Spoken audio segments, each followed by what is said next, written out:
I've never really considered myself to be much of an explorer or a particularly brave man. However, that hasn't seemed to stop me from getting into the predicament I'm in now. It was around 3 months ago that my girlfriend of 4 years left me for another man, and she really was the last tether keeping me grounded to any semblance of a social life. Don't get me wrong, I have friends that I love to see, but most live across the Metroplex, about an hour's drive, so it's a rare day when I make the effort to drive out there, and even more rare to have them drive out to see me.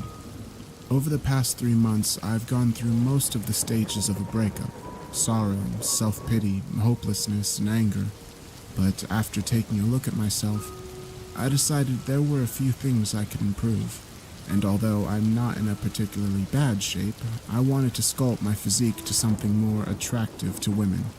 This is a problem as I'm a fairly lazy man. Not everything in my life has been handed to me, but I've learned to put the least amount of effort into any and all activities as possible. So, rather than buying a gym membership and taking the 5-minute drive down the road, I decided I'd simply build myself a home workout center and do some ab blasting in my apartment. I only recently moved into this place about a month before my ex left me, sharing a 2-bedroom with absolutely no one. It lies in the far corner of the complex on the 2nd story, and the balcony gives me an excellent view of the enormous soccer fields and the woods beyond that. The only problem is that the landlady lives underneath me, and I learned fairly quickly that the whole home gym setup was a bust, as almost immediately when doing reps with the weights I bought, I heard the crotchety woman banging on the floor with a broom handle, commanding me to keep it down. As irritating as it was walking on eggshells all the time, I suppose it was understandable. So I opted to cut corners some other way. And rather than doing the smart thing and hitting the gym, my eyes turned to the vast fields at my very doorstep. The fields were simply massive, stretching back several hundred yards, surrounded by dense woodland on all sides, other than the front, which faced my apartment, and the equally large parking lot, which was sunken in such a way as to be unseen from the main road that led to it.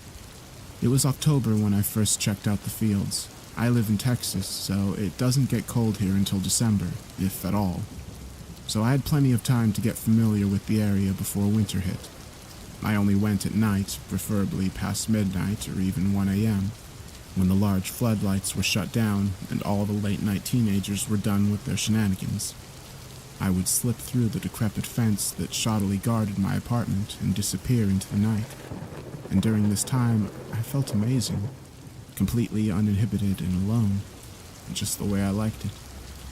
I would bring out my weights, do laps around the field, and heck, I even brought a few buddies out there once or twice to have some drinks and play soccer once it had cleared out. And although I will admit going out there in the pitch black alone with nothing but the moonlight could be slightly unnerving at times, it was far better than the alternative, at least at first. As my isolation grew, my sleep schedule strayed from the norm, and it wasn't long before I found myself awake at odd hours of the night. Even now, I'm recording this at 2 a.m., and about a week ago was a particularly rough one. After fruitlessly lying in bed for almost an hour and not even feeling my eyelids flutter once, I realized my efforts to fall asleep were futile, and I found myself crawling out of bed at 1 in the morning. It's strange. Many of the times I find myself drawn to the field, it's almost as if I'm not in control of my body, or even my own thoughts. And as I threw on a jacket in preparation for the chilly embrace outside, I glanced outside my bedroom window, finding, to my bemusement, that the floodlights in the field were still on. Because it was so late, I figured one of the workers must have forgot to turn off the lights for the night, and initially thought little of it. I grabbed my phone and headed outside. I was feeling strangely courageous that night, confidently strutting out onto the barren field, dropping off my shirt and jackets near the edge, feeling like the biggest man in the world, and after putting on some music on my phone, I headed to the center of the wasteland, halfway expecting to see someone out there waiting for me. The overpowering luminescence of the floodlights, combined with the sharp contrast of the utter and complete darkness of the forest encompassing it, made for an odd sensation indeed. but I still found myself walking to the center of the field and simply observing my surroundings. In the darkness, in the early hours of the morning, it is easy for one's mind to play tricks on them, and it was not uncommon for me in the past to do a double take over my shoulder whenever I thought I saw a shadow sprinting through the night, only to see a harmless flag or feel a wave of fear crawl up my spine when I heard the rustling behind me, only to discover a plastic bag in the breeze. But this night felt different. The glaring light cast long dark shadows across the field, and as I marched around, cold and alone, with only David Bowie blaring from my phone to keep me company, I felt remarkably uncomfortable. After kicking a soccer ball around the field for less than 5 minutes, a strong gust of wind hit my shirtless body, leaving me shuddering involuntarily, but this was met by a loud clanging sound of metal on metal from the woods at the edge of the field, which halted my shuddering almost immediately as I stood still as a statue, with goosebumps quickly forming up my arms. As I mentioned, it was not uncommon for there to be noises around the field, even at night, and I quickly rationalized that the wind had knocked something against a large metal garbage can at the edge of the field, and I continued with my workout, still in the zone, but alert. David Bowie abruptly shut off, jarring me into glancing at my phone. Damn it, I thought out loud. The battery had died. That's when I heard the clanging noise again, and my head snapped back towards where I perceived the noise to have originated from. I waited several seconds. No wind this time. For those who don't know, in a large field like this, it's nearly impossible to pinpoint just where a noise is coming from because of the effect echoes can have in such a wide, unobstructed space. But I had the distinct feeling it was not coming from the garbage can at the other end of the field. I had enough fun for the night. Without glancing back, I put my phone in my pocket and started jogging away from the center of the field and back towards the hole in the fence that led directly to my apartment. And that's when it happened. The floodlights went out. I kid you not, every single one of the lights turned off instantly. Here I was, damn near naked, eyes watering from the cold and goosebumps covering every inch of my body when darkness took the field. That's when my jog turned into a sprint. I felt exposed, alone, and oh so vulnerable. I'm not a feeble or cowardly man, but I knew anyone or anything out there messing with me so late at night had to have been crazier than I was. I still had about 100 yards to run when I glanced behind me. I don't know whether to be grateful or terrified that I saw nothing in the shadows of the night, but either way I ran harder and faster than I had in a long time. My terror was so severe, I completely forgot to grab my shirt or jacket, both of which were Christmas presents, but immediate relief overtook me once I entered the premise of the complex, squeezing through the broken fence, racing up the stairs and slamming and locking the door behind me. Breathing heavily, I stumbled over to the kitchen table, my legs and lungs both burning with a white-hot pain. I was shaken, but I was all right. I threw on a shirt, almost completely forgetting about the one I left behind, and started to boil some water for tea when I knew I could finally relax. And that's when I heard it. 3 knocks on my door, my front door, at 2 in the morning. Law enforcement. That was the first thought I had. They had finally busted me for trespassing all those times, but I figured if I had just calmly explained myself, maybe they'd let me off with a warning. I walked over to my door and grabbed my doorknob, but something stopped me from turning and pulling it open. Instead, I lowered my eye to the circular peephole in the door, figuring I might as well see who it was before I opened. I shakily backed away from the door, with goosebumps immediately re-emerging on my arms and neck, as the familiar sensation of dread radiated throughout my body. I glanced at the door to make sure it was locked, and for good measure, I ran up and threw on the deadbolt when a second series of thumps reverberated throughout my small apartment. My view of the peephole had been completely black, meaning someone had covered it for a reason that God only knew, but it couldn't have been good. I went out to get my jacket and shirt the next day, when the sun was high in the sky, bringing some semblance of warmth and order to the world. The field was full of parents and kids happily playing soccer, but my articles were gone, along with any sign that anyone or anything was even out there the night before. That was 5 days ago, and every night since, The lights in the field have remained on until 2 a.m. without fail, and every single night at the same time, I hear that metallic clanging in the field, whether there be wind or not, followed soon after by that familiar thudding at my door. I suppose going directly to my apartment immediately after was a poor choice, as now whatever's out there in that field knows who I am and where I live. I don't know what to do. I think maybe I should move back in with my parents. I don't know. I need to get away, and I'm terrified. It was this morning that really sent me over the edge. I opened my door at 8 a.m. in order to head to work when I nearly stepped on something. I picked up the ragged piece of cloth apprehensively, thinking it might be the garment of some homeless vagrant when it dawned on me. Although horribly mutilated and torn to shreds, it was still recognizable. I dropped the cloth in horror. It was my jacket. Even now, as I record this, I regret to inform you, I hear it.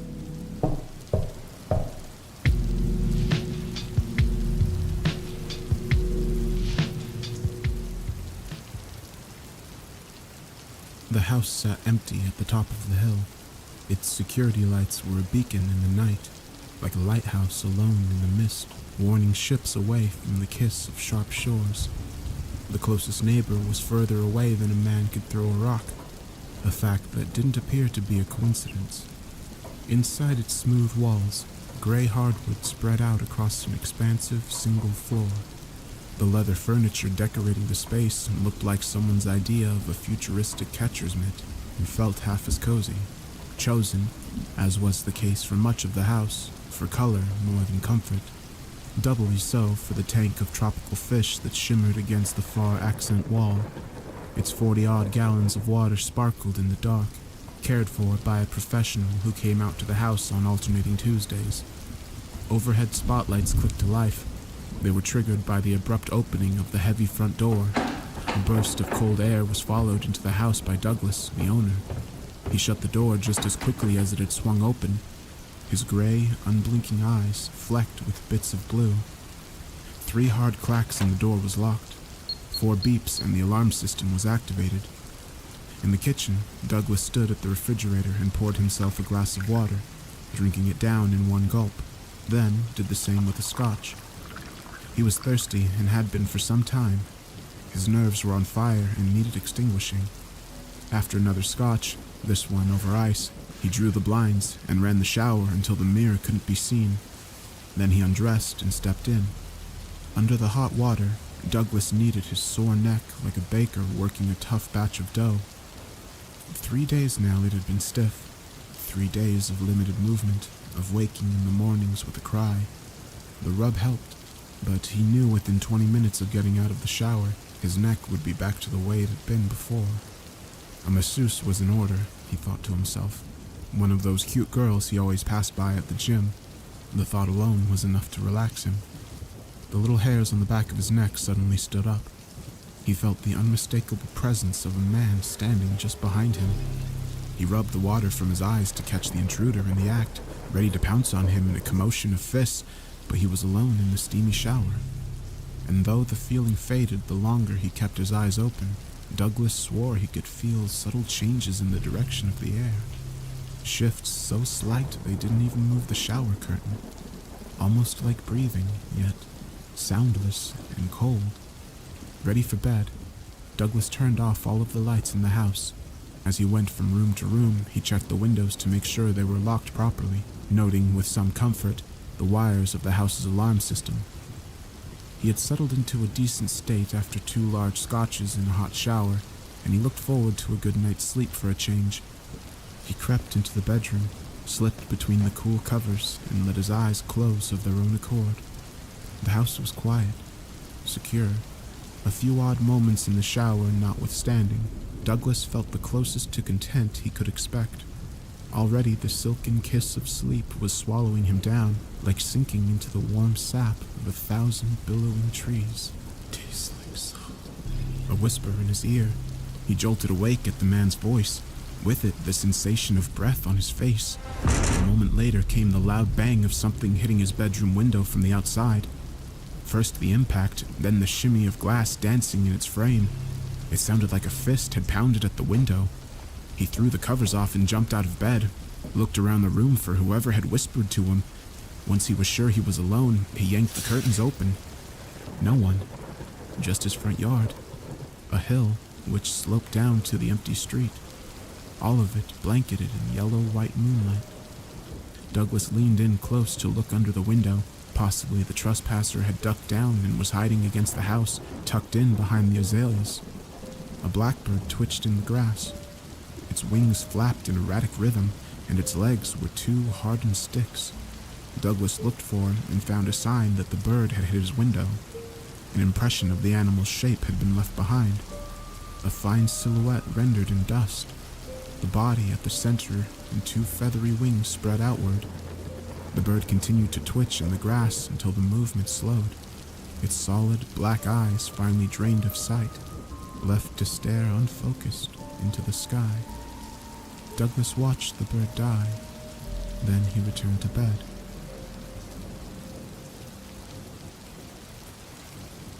The autumn sun slept behind a coat of clouds. Meanwhile, some people had to work. Douglas stood at the water cooler down the hall from his office, repeatedly refilling and draining a cone-shaped paper cup. He was still thirsty despite a good night's sleep. Each time he drank, he watched the bubbles rise up from somewhere unseen and wobble to the top of the water jug. The sight was hypnotic. At some point, he lost the need to blink. "Hey, what happened to you Friday?" Douglas looked up from the dancing bubbles. Peter from marketing had walked into the break room unnoticed and was eyeing Douglas with light contempt. "What? You were supposed to meet us at McSweeney's," Peter explained, "for drinks on Friday?" "Oh, sorry about that," Douglas managed. As much as he tried to think of an excuse for not going, he couldn't come up with anything sufficient. "It's Ed you should worry about. You know he likes the whole team socializing, kiss the boss's ass thing. If you keep no-showing, he'll rethink the promotion." Douglas nodded distantly. He raised his paper cup. "Does this water taste funny to you?" "I don't drink water. I drink coffee like God intended." With that, Peter left the break room and resumed his blonde life. Douglas filled his cup and finished it one more time, doing his best to pin down the familiar taste. Back in his office, he tried to lose himself in work. He became absorbed by emails and faxes and reports, but he found himself unable to commit fully to the moment, fighting the feeling that someone was looking over his shoulder, checking his progress before he made any. More than once he typed out a word only to delete it and retype it exactly as it originally appeared. The second guessing put him on edge. Eventually, he gave up the idea of completing the task altogether. He sat back in his chair, rubbed his ears, smoothed his tie, and surveyed the battlefield. Suits glided past his doorway. Somewhere down the hall, a fluorescent bulb sounded out its electric death rattle. On his desk, facing the empty chair opposite him, was a nameplate some grateful client had bought him a few years back. He rarely looked at it anymore, as was the case for any non-functional object that sat on his desk for more than a month. He leaned forward and spun the nameplate to read the inscription. The thin strip of horizontal metal was engraved with his name, Douglas, first name only, and underneath it, in smaller font, it gave the origin of the name. "From the Scottish surname Douglas," it read, meaning Dark River. Douglas grimaced. He put the nameplate back where he'd found it, this time face down. 2 hours later, after further failed attempts to accomplish something, he left for the day. As he crossed the parking lot, one of his coworkers had her back against her red import with a cigarette burning between her lips. "Hey, Doug. You got a new car?" It's Doug, and it's a loaner," he replied, not bothering to explain himself any further. She watched him pull out of the parking lot and toward the setting sun. She took another long drag of peppermint smoke and wondered what Ed ever saw in him. Douglas drove. Occasionally, he chewed his thumbnail or checked the radio for a good song, but every sound that came out of the speakers grated on him until he decided he no longer liked music. Meanwhile, the dealership mechanic's voice echoed in his crowded head. "That must have been some deer," the man had said, rubbing his gray palms together as he inspected the damage. A flash of scared eyes crossed Douglas's mind, deep points of tear-pooled black. He had said nothing to the man, simply left him to his work. As the night kicked in like a bad pill, he drove past the river which intertwined through the large stretch of land outside the city. It had always served as a checkpoint in his commute, one of the telltale signs of leaving the throngs behind, those streets packed with the rude and the uncaring. Now it signaled something else entirely. The light of 1,000 stars above was snuffed out in its cold waters. He put his foot down on the accelerator and tried to pass the river without making eye contact. A few minutes later, he entered the tunnel which cut beneath the river. It was a hole in the earth 1,300 feet long and 80 feet below the water's surface. The passage was made of steel arches sprayed with concrete and covered by brick. And though it did much for the city and its people, it was a generally unappreciated addition to its history. The tunnel's public perception had been marred early on when a portion of it flooded during construction, killing 3 men and injuring another. The accident caused a political outcry when it came to light that the company building it had cut corners in order to win the cheapest bid. Although that incident had occurred many years earlier, long before Douglas was born, he shared a distaste for that part of his commute. He had never in his life enjoyed being underground, believed it to be unnatural, and he defended the stance to anyone who would hear it. There were signs up today warning of construction, a common sight, and sure enough, as he rounded the bend at the halfway point, he spied flashing lights reflected against the wall, followed by beastly yellow and white vehicles, and finally, men in reflective coats. One of the larger men held up a sign to the drivers which read, "Slow," letting the cars slip past one at a time as he glanced mechanically over his shoulder at one of the construction vehicles backing into place. Just as Douglas was about to make his own pass, the man flipped a sign around to say, "Stop." "Come on," Douglas sighed. The heavy man made his way to the side of the car and signaled for Douglas to lower the window. "Only take a minute," the man declared. "You can't let me past?" He bunched up his thick face and blew out air. "That's what the last guy said, and the guy before that, and the guy before that. What if I gave you $20? Sorry, bud, the tunnel's gotta be fixed. Eventually someone suffers." He turned and reclaimed his spot, watching the vehicle back up as he half-heartedly held up his sign. In the rear view, Douglas noticed there wasn't a single car behind him. He and he alone would have to wait for life to resume. He settled into his seat and watched his tax dollars work against him, though he refused to put the car into park. Somehow, it meant giving up. A minute later, he gave up. He put the car into park and checked his phone. No service. 30 seconds after that, the lights went out. A loud buzz echoed through the tunnel. A buildup of static turned inside out and amplified. Then, the 2 strips of white lights on either wall near the ceiling snuffed out. The construction crew's generators followed suit, plunging the tunnel and everyone in it into a black as thick as paint. Men shouted in the shadows, and Douglas felt his stomach drop into his pelvis, his fear of the living grave come true. The complete darkness only lasted a few seconds. Yellow emergency lights, small and round, were mounted on the tunnel's ceiling every 50 feet, lending the tunnel their sallow glow. Workers toiled in the faint light, trying to restore power to the tunnel. He felt it again, a presence just behind him. Douglas shut his eyes. He squeezed them so tightly he saw fireworks behind his eyelids and felt a low, deep rumble in his eardrums. He knew there was nothing there, just as there had been nothing in the shower or in the bedroom or even standing over him at work.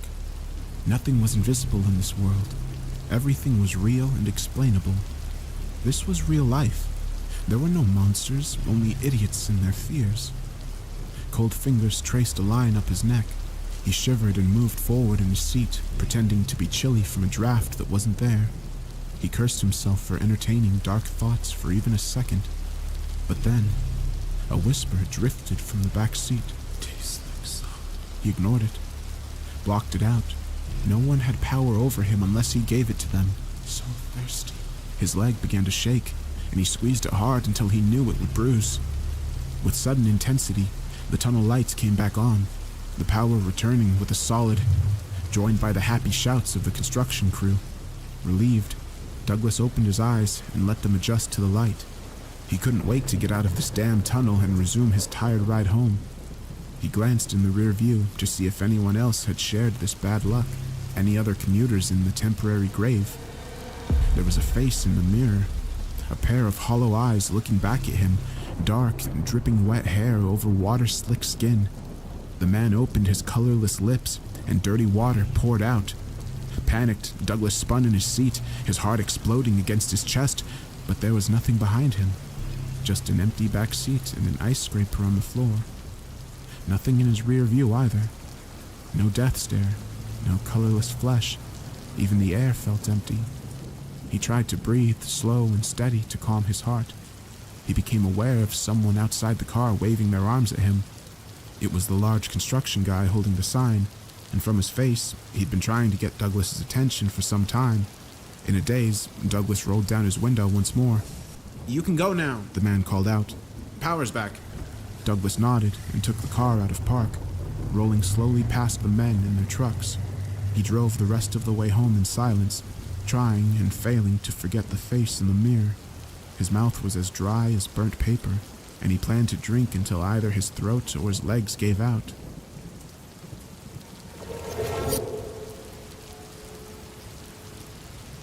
Douglas knew he was dreaming. He walked through a dark field at night. The grass was ankle-high, black as oil, and it stretched to the horizon in windless sway. The dirt beneath his bare feet was black too, like potting soil, but not as damp. There was no moon in the sky, nor direction in his heart. He simply walked. Lifeless dirt between his toes, as birds cawed unseen in the grass. If he strained to see them, he would catch moments of black feathers twitching between the blades, their eyes like voids filled up only with hurt. Douglas stopped. A man lay on the ground ahead, his face buried in the dirt. His clothes were soaked, and a puddle of what he hoped was water had formed around him. Are you okay? Douglas asked without moving his lips, but the man didn't answer. Douglas moved closer and repeated the question. The man still didn't move, but this time he answered. His voice was the dry crunch of gravel underfoot. So thirsty. A loud knock woke Douglas. He spasmed in his chair and gave out a shout. Whoa! Peter stood in the doorway. Douglas looked around his office and situated himself. He had dozed off behind his desk again. He shook his head and apologized. Noises have been setting me off lately. Peter gave him a condescending look. You need to relax. Just a friendly tip. No one likes a guy who gets stressed easily, especially Ed. He peeked down the hallway to see if anyone else had witnessed the incident, especially Ed. Douglas rubbed his heavy eyes. I think I need to get away for a bit. You won't hit the reset button? Peter stepped into the office and lowered his voice. Are you crazy? You can't go on vacation right now. Not with everything going on. I know. Peter paused to scratch his nose. Then he smiled. What? What is it? Peter nodded. I know just the thing. As Douglas took a seat in the small waiting room, the pretty girl came out from behind the welcome desk and handed him a clipboard. It held a release form, printed on 2 sides of 1 page, and a pen clipped to the top with the place's name on it. Deep Escape, Standard stuff. the girl said. Not liable for anything. Blah, blah, blah. She smiled and returned to her desk, where she kept her phone hidden behind the computer monitor. Douglas filled out the form on autopilot. If you've read one, you've read them all.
Meanwhile, Peter's words rang in his head. Did I ever tell you about my brother? The poor guy came back from Iraq with shell shock. I'm not sure what they do exactly, but it's some kind of isolation. It's no sound, no sight. He said he tripped out a bit at first, but by the end, he felt like he'd slept for a year. Douglas didn't really care what they did, so long as it worked. He was tired of being anxious about being tired. His mind just needed a little break before it broke. There was no such thing as unseen presences or disembodied voices, just the very real effects of stress on the brain. And he knew that he had to treat it in very real ways. He skipped over all the disclaimers and got to the part where he signed on the line. Before long, he was standing in a private room the size of a bedroom, while an attendant explained the white beast in front of him. When you enter isolation, the young man explained, you're in the darkest place in the world. The thing was the width of a large bed and twice as high. It was enclosed on all sides, with a slanted front wall where the door was located. The door had a handle on its left side to open. It as well had two larger ones on the body to hold while climbing in. The attendant explained everything about the treatment, how to get the most from the experience, which specific parts of the brain it stimulated, but Douglas was only marginally aware of him until he asked if Douglas was ready. Douglas nodded, and with that, the attendant showed him where to hang his clothes and left him alone in the tiled room. Naked, his clothes folded on the small bench, he opened the white beast and stepped inside. The water was set to skin temperature, making the transition an easy one. It was like slipping into a second skin. A friendly hand that welcomed him and took him in safely. A deep voice inside told him not to get in, not to do this, but already the smooth water had won him over. Completely inside, he crouched down low and pulled the small door shut behind him. Dark, true dark, was as unfamiliar to him as it was for most. Accustomed to ambient light as his eyes were, from sun to moon, starlight to streetlight, they struggled to make sense of the complete absence of stimulation. Douglas found the first minute of this new darkness to be dizzying, and he only lay down in the shallow water when he felt comfortable enough to move. He was surprised to find he floated easier than normal, and he seemed to remember the attendant saying something special about the water, which gave it that characteristic. As the shadows settled in around him, the water no longer sloshing against the side of the tank, his ears, too, fought to understand a loss of constant input, followed by his skin. He lost all sense of time passing. Soon his eyes were creating a show for themselves. Flashes of light formed and swirled above him, and he watched them like a child does a fireworks display. A beautiful burst of color exploded before his eyes. At its center, set like a jewel, a tiny dot of black grew until its true shape became clear. An eye opened wide. The black pupil at the center expanded until it overtook the outer colors completely. Surrounded by pure black once again, he was jarred by the deafening sound of impact that filled up his eardrums, like a bird smashing into a bedroom window, like the world come crashing down, and he was pulled into the black, all-encompassing pupil and out the other side where his hand struggled to regain control of the steering wheel. There was a long crack in the windshield, like lightning eating up glass. At one jagged junction, a bit of something black broke up from the broken pane. Douglas watched with detached horror. His body burned with adrenaline and his eyes stung of tears. In a moment, everything had changed, sticking out from the glass, waving in the wind. It was hair. He checked the rear view after swerving noisily a few times. The car had ended up on the side of the road where the river snaked close to the shoulder. There were no other cars on the road, normal for this time of night. He put the car into park, turned the key, and slowly got out. His legs felt uneven, his body unfit for walking, and he came around the front of the car, expecting the worst. A man lay on the ground ahead, his face buried in the dirt. Are you okay? Douglas called out. No answer. He asked again. This time the man moved his lips. Douglas rushed to him and turned him on his side so he could breathe. He propped the man's head up in his lap. The man breathed. Relax, it's okay. Help. Holding the man's head, he asked, How? Call. His voice cut out painfully. Each word took tremendous effort. Douglas closed his eyes. After taking a quick shower at home, he poured himself a drink to relax before he went back to McSweeney's. If he called the police now... Call. I already called them. Douglas said. We have to sit and wait for them. They told me to wait. The man in his arms began to cough. Douglas asked what he needed. I'm thirsty. Douglas looked over his shoulder and saw how close they were to the edge of the river. The water churned past small, smooth rocks. He tried to lay the man's head down on the grass, but he couldn't find a way to do it that didn't cause the man to scream out in agony. Instead, he carefully dragged him backward, grunting and sweating to the river until his legs were submerged in it. With one hand, he cradled the man's bleeding head from dipping into the river, and with the other, he scooped up cold water and fed it to him. It tastes like salt. The man complained. It didn't make sense at all. Douglas tried it himself, but tasted only water. It's a river, he said. It's fresh water. It tastes like salt. The man repeated. He took another sip, looked up at Douglas as he struggled to take a breath. When what? When are they coming? Douglas paused. Soon. Just relax. The man's gut rose and fell like waves. You didn't do it. Douglas scooped up more of the water in his palm. Do what? Call. His hand stopped. The man's wide eyes stared up at him accusingly. Douglas didn't appreciate the look. Of course I called. Call again. There's no point. They're already coming. Douglas was starting to get annoyed. The two men locked eyes. They understood each other too well, together in that moment. Their lifelines tangled like bad wires, the river gurgling and splashing into them, pushing past their bodies eternally. A moment stretched into lifetimes. Time was nothing. Life had stopped. The man took a great, deep breath, and with the night air loaded in his lungs, he opened his mouth to scream for help. Douglas pushed the man's head under the surface. The scream became bubbles in an ungiving torrent of frigid river water. He wouldn't let this man ruin his life. This stranger who had no business walking along the side of the road at night.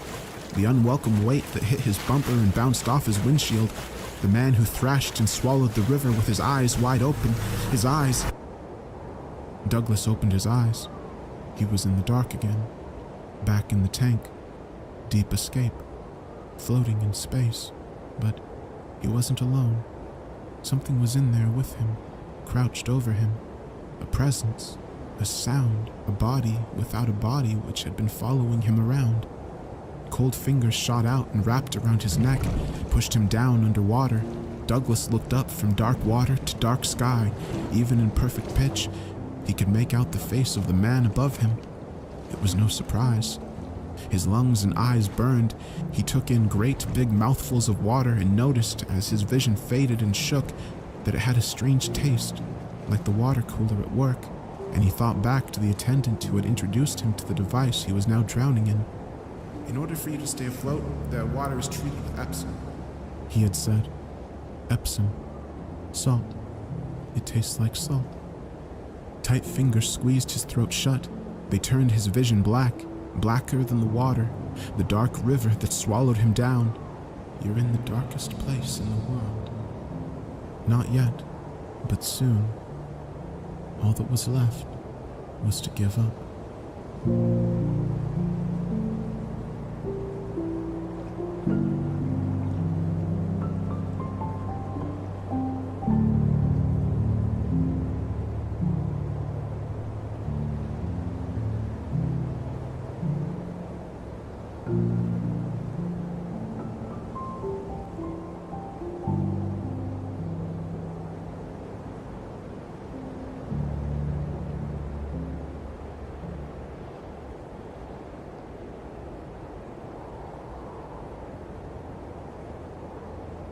In March 1946, Robert Odell walked into Creek Haven Elementary with a shotgun and a pistol.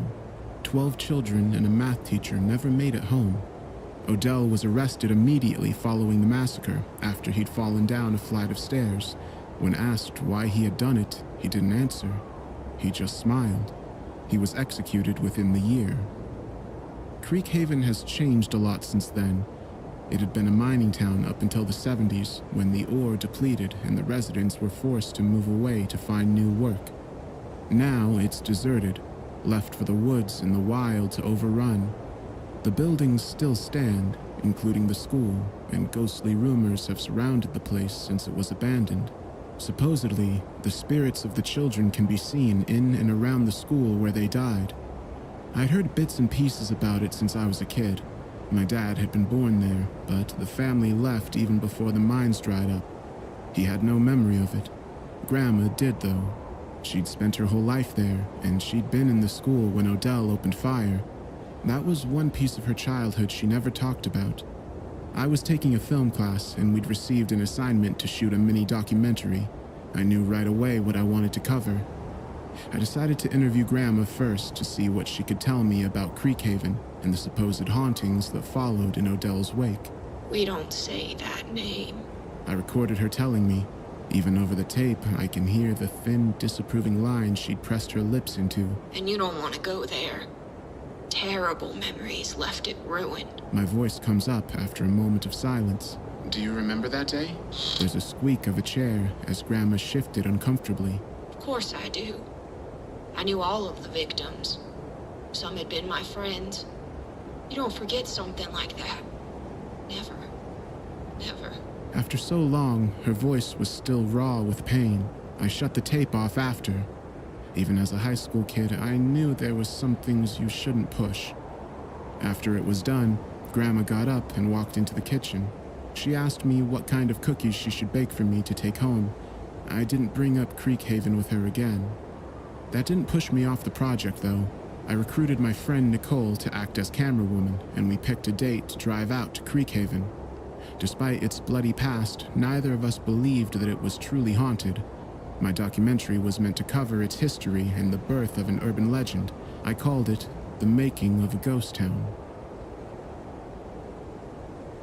It was overcast and humid when we left.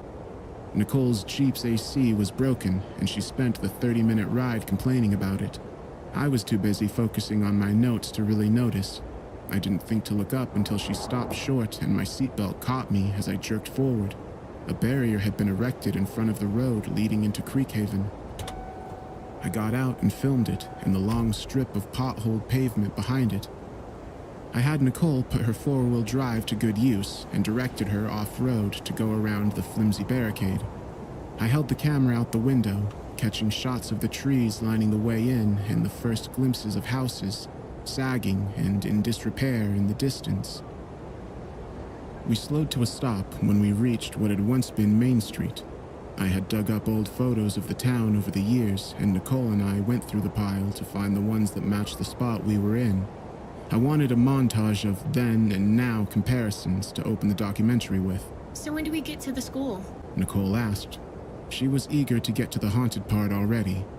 Soon. Oh, come on. You know that's the only thing anyone's going to care about. The video's only going to be half an hour. Don't waste your time being artsy-fartsy. The tight, grim set of Grandma's expression crossed my mind as I relented. What was still an open wound for her was schoolwork fodder for us.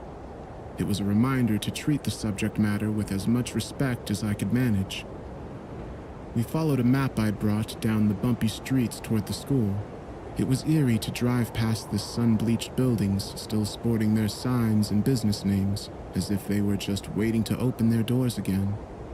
I kept the camcorder rolling as we turned down Dogwood toward the low stone wall that surrounded the school. It was a two-story building, red brick and blackened windows. The small parking lot was an empty mess of weeds growing through concrete. Nicole just parked outside the front doors. The glass on one had been shattered, allowing us a view of the corridor beyond.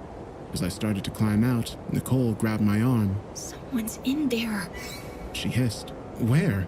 There! She said, jabbing her finger forward. In the first doorway inside. Someone's looking out. I squinted into the darkened hallway and gasped. The outline of a person was peeking out around the doorframe. Nicole's fingers dug into my arm. We sat, frozen, and waited. The person didn't move. What should we do? Nicole asked in an uneasy whisper.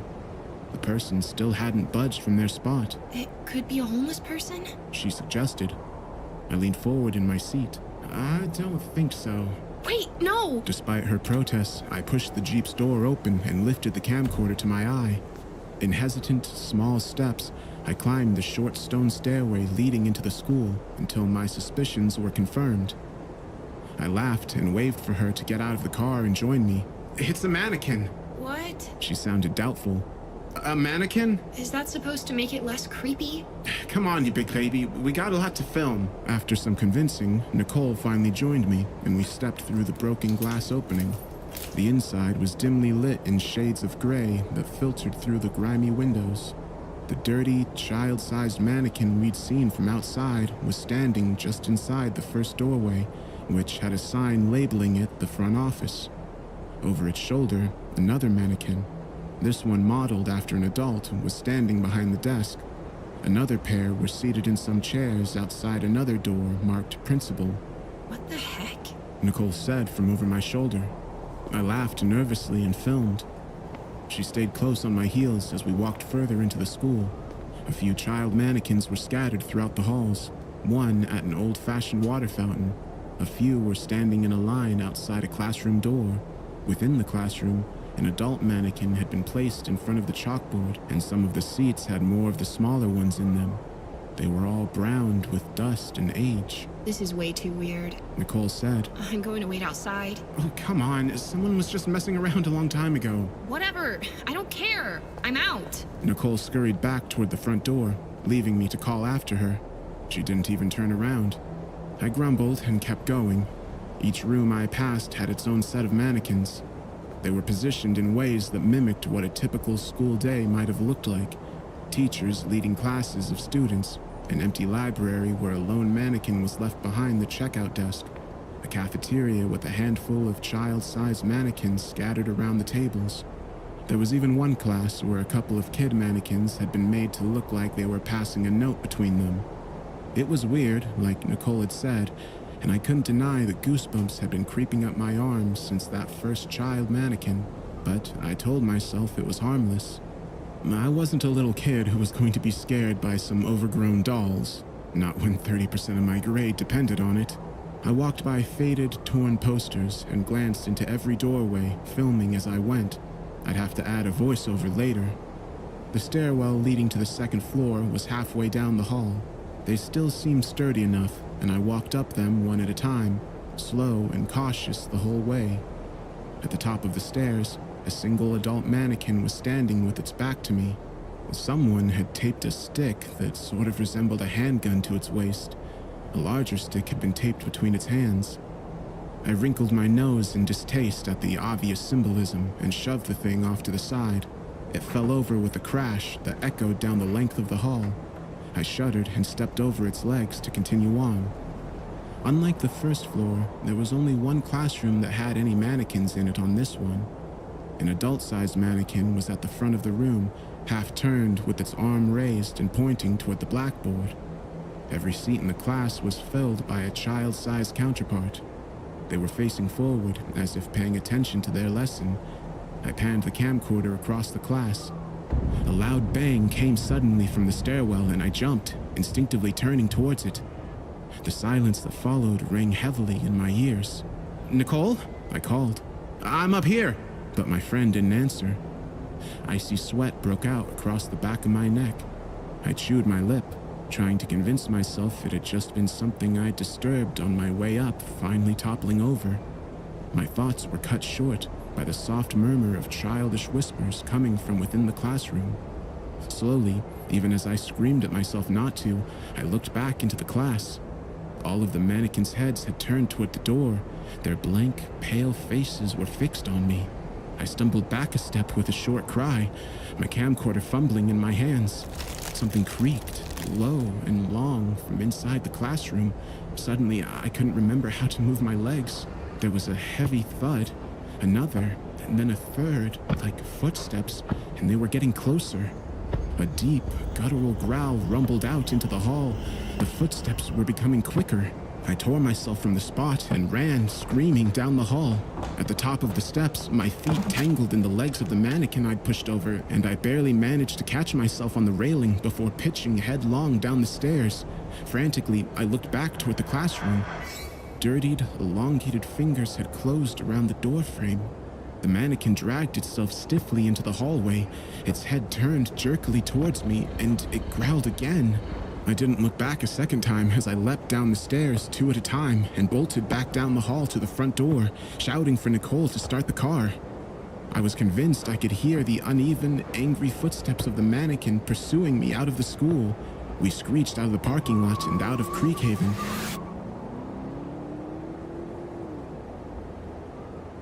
I couldn't bring myself to review the footage until a few days later, when the fear had dwindled a bit and it seemed less real. Nicole didn't want to see it at all. I'm going to have nightmares enough as it is. She'd said after I told her what had happened. I sat at my desk, every light in my room on, and I plugged the camcorder into my computer. I skipped over the initial shots of the town until I got to the elementary school.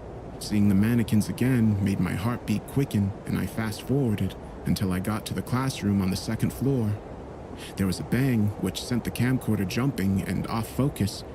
It had come to rest briefly on a plaque outside the door, and I caught the word Parker before the camera was moving again and everything became a blur. The only thing I managed to capture in my desperation to escape was a glimpse of the adult-sized mannequin standing in the hallway as I headed down the stairs. I ended up turning in a documentary on a different, much duller topic, but I kept my footage from the school saved in a hidden folder. Aside from Nicole, I was only brave enough to bring it up with one other person. "Grandma?" I said. "I know you don't like talking about Creekhaven, but did the name Parker mean anything?" Grandma nodded once, a subtle movement. Mr. Parker. He was my math teacher. His classroom had been on the second floor. When Robert Odell began his rampage, Cyrus Parker had been in the middle of a lesson. Students, Grandma included, would later say they didn't know at first what the loud noises that they heard downstairs were.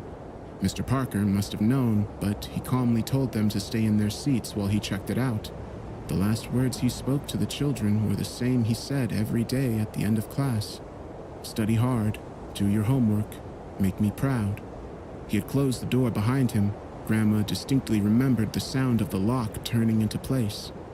The teacher in the next class over had poked her head out when the screaming began from downstairs. She watched Mr. Parker run past her toward a strange man who had just stepped onto the second floor landing. It wasn't until the shotgun blast that she realized what was happening. Mr. Parker took it in the stomach and he growled. He had jumped onto the shooter and both fell down the stairs. He died lying atop that monster. Grandma looked away and dabbed her eyes. Held him down until there was no life left in him. If he hadn't. She trailed off, and I didn't ask anymore. I don't know who put the mannequins in the school or why.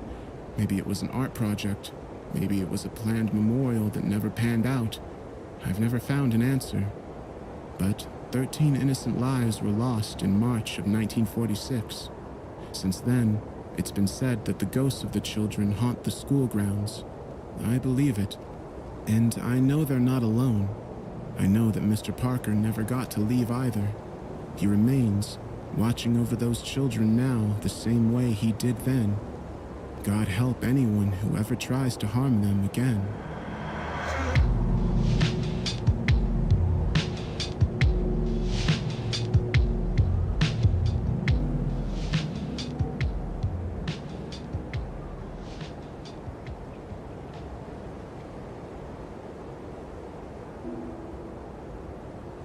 Call me macabre, but I've always been fascinated with hangings. It's not that I want to watch someone die, it's that I enjoy the history surrounding public executions. Every hanging site has its own tale to tell, and there are hundreds to explore across North America, many of which are open to the public. There's this indescribable feel that comes with standing in an old building, knowing that not so long ago, people were climbing over one another to watch criminals die and cheering as it happened. So, really, if anyone's macabre, it's them, not me. The experience I'm sharing today is my favorite. I don't want to be cheesy and say it chills me to this day, but it is the hanging site I've visited that's left the biggest impression on me. You know that high you get from reading a good horror story? That usually fades with time, but what I experienced there is as potent now as it was then. Let me tell you about the noose of the hanged men. And yes, that's men, plural. About a year ago, I was in Nova Scotia on business when I learned of a little-known hanging site down in a small port town about an hour and a half away from Halifax. Given my aforementioned interest in the subject, I decided to use my day off to visit. I had to go through a few hoops, but after speaking with the tourism office, I was put in touch with someone from the town's historical society who agreed to give me a tour. That's how I wound up, late one cloudy afternoon, standing at the edge of a seemingly abandoned property with Ainsley Murray as my own personal tour guide. A couple dozen keys jangled on Ainsley's keychain as she searched for the one to unlock the front gate. The gate was tall and wide, with ornate curlicues ending in pointed spades, reminding me of a cemetery. Beyond it was an unkempt lawn with yellowed grass reaching up about knee height, an overgrown stone path, and the main attraction, a partially collapsed brick building with a central watchtower. I was excited. Ainsley tried another key, but it wouldn't even go all the way in. "Tell me we're not going to need all of those keys." Ainsley laughed, deepening the creases of her crow's feet. Oh, heavens no, dear. She tried her 10th, or was it her 11th, key. These are all for different buildings. I just like to keep everything on the same chain. Otherwise, I always forget one. Oh. Don't worry. I've only ever gotten locked in twice, and my assistant Muriel got us out within a day or so both times. There was hardly a need to resort to cannibalism. She grinned sheepishly. I snorted and replied, "Ainsley, I like you already." Thanks, love. But keep your lustful thoughts to yourself. I've been happily married for 39 years. She winked and then tried the next key. I think this is the one. The lock clicked and the gate screeched open. Flakes of paint peeled off at the slightest touch and exposed a rusted underbelly.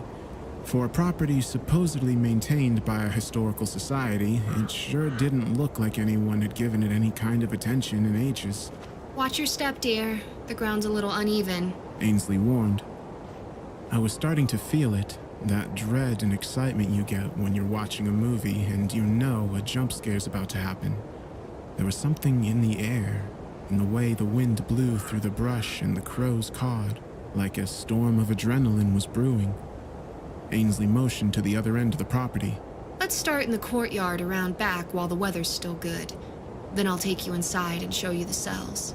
Sounds good, I replied. Ainsley led the way through the grass, not seeming to mind the fact that we couldn't see our feet. I guess it's easy to be brave in tall grass when you know there are no venomous snakes in the Canadian Maritimes, something I wish she'd told me then, so I wouldn't have been quite as wary. "So, what do you know about this place?" I asked. She glanced back at me and smiled. This prison was built in the late 1860s and was originally charged with holding prisoners in transit for public execution in Halifax. In 1875, Warden Murray, no dear, no relation to me. There are a lot of Murrays around these parts. Claimed he'd been given permission to perform executions. "What do you mean, claimed?" She tapped a finger to her bottom lip. He alleged he'd received the go-ahead after a fire in Halifax, but there's no historical evidence to corroborate that. Now, it could be that these records were destroyed over the years, perhaps during the Halifax explosion. But, as far as we can surmise, there were no reports of a fire that year, nor of such a permission being granted. We circled around the collapsed part of the building. The interior walls were still standing, but the facade had crumbled like a sandcastle. Erosion due to flooding, Ainsley revealed later. They'd reinforced the rest of the structure, but had never bothered rebuilding, as the destruction had occurred during that pocket of time after the prison had been decommissioned, but before it had been deemed a local historical site. "So, Warden Mary began performing executions here at the prison?" Ainsley nodded. That's right. Just around here. We turned the corner to the courtyard. The tall grass was interlaced with large patches of dry earth which surrounded the gallows. Years of salt air and rainwater had eaten away at the lumber like an old plywood shed, but it still stood. There was the base of the stairs leading up to it, 2 large poles on either side and a splintered beam stretching across. The rope was missing, but it had left a groove in the wood from the weight of multiple executions. Something was off. The door was missing. I asked, "You said he started in 1875, right?" She nodded. I inspected the structure closer. Maybe the door was blending into the rest of the wood. The more I looked, the more convinced I became that it was missing. There were no seams, just straight planks going all the way across. "But there's no door," I said. My eyes scanned the overhead beam and landed on the spot where the rope would have hung. The groove and discoloration could only be seen along the top quarter. "Were they hoisting in 1875? Ainsley smirked. According to reports, it was Murray's favorite technique. I felt chills of excitement intertwined with hints of dread. Here's the thing, there are a handful of techniques to hang people. By 1870, most of Canada started adopting the long drop technique. That's the one you're probably most familiar with. The prisoner standing on the gallows with a noose around his neck. A door opens under him, he falls, his neck breaks, and he passes out. He suffocates while unconscious, which is considered more humane. Hoisting, on the other hand, is a lot more barbaric. The criminal starts on the ground. A rope gets tossed over a high beam, tied to his neck, and then they pull the other end to, you guessed it, hoist the person up by their neck. The process can be excruciatingly painful according to reports from survivors. Yes, you can survive this, and it can last upwards of 10, sometimes even 15 minutes if the person struggles in the right way. "That's sick," I said. And yet you're smiling. She answered. Sorry, can't help it." She waved a dismissive hand. Don't worry, I'm not judging. She motioned to the courtyard. Hangings are a morbid business, but somehow they always draw people in. They were especially popular here, feeding a need from the local folk who couldn't make it to Halifax. And according to reports, the warden liked to hold surprise executions. He'd climb to the top of the watchtower early in the morning and ring a bell to signal a hanging. Once the courtyard filled up, he'd order the kill. He'd watch from above, waving at the crowd, like an emperor at the Colosseum. I looked at the watchtower and felt a knot in my stomach as I saw 3 shapes looking back at me. I blinked and they were gone. Just the clouds, I told myself. Just dark clouds peeking from the other side of the tower, right? Ainsley, as though reading my mind, leaned in close and whispered. You know, dear, there's a rumor the tower's haunted by a ghost of many faces. I shuddered. "You're making that up to mess with me." She shook her head. You can ask around yourself. It's been spotted a few times in recent years. Last I hear, it was seen by a group of teenagers who jumped the fence. A few raindrops fell. I asked, "What does it look like?" She replied, Some say a fisherman, others say a man in prison garbs. Everyone agrees its face changes every time you look away.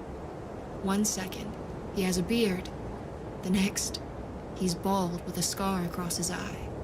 And so on. "See, this kind of stuff, this is why I visit these sites." "Does he attack?" I asked. She shrugged. Some say those who see it are doomed to hang themselves. Others say it's all a myth. She raised her hands, palms up toward the sky.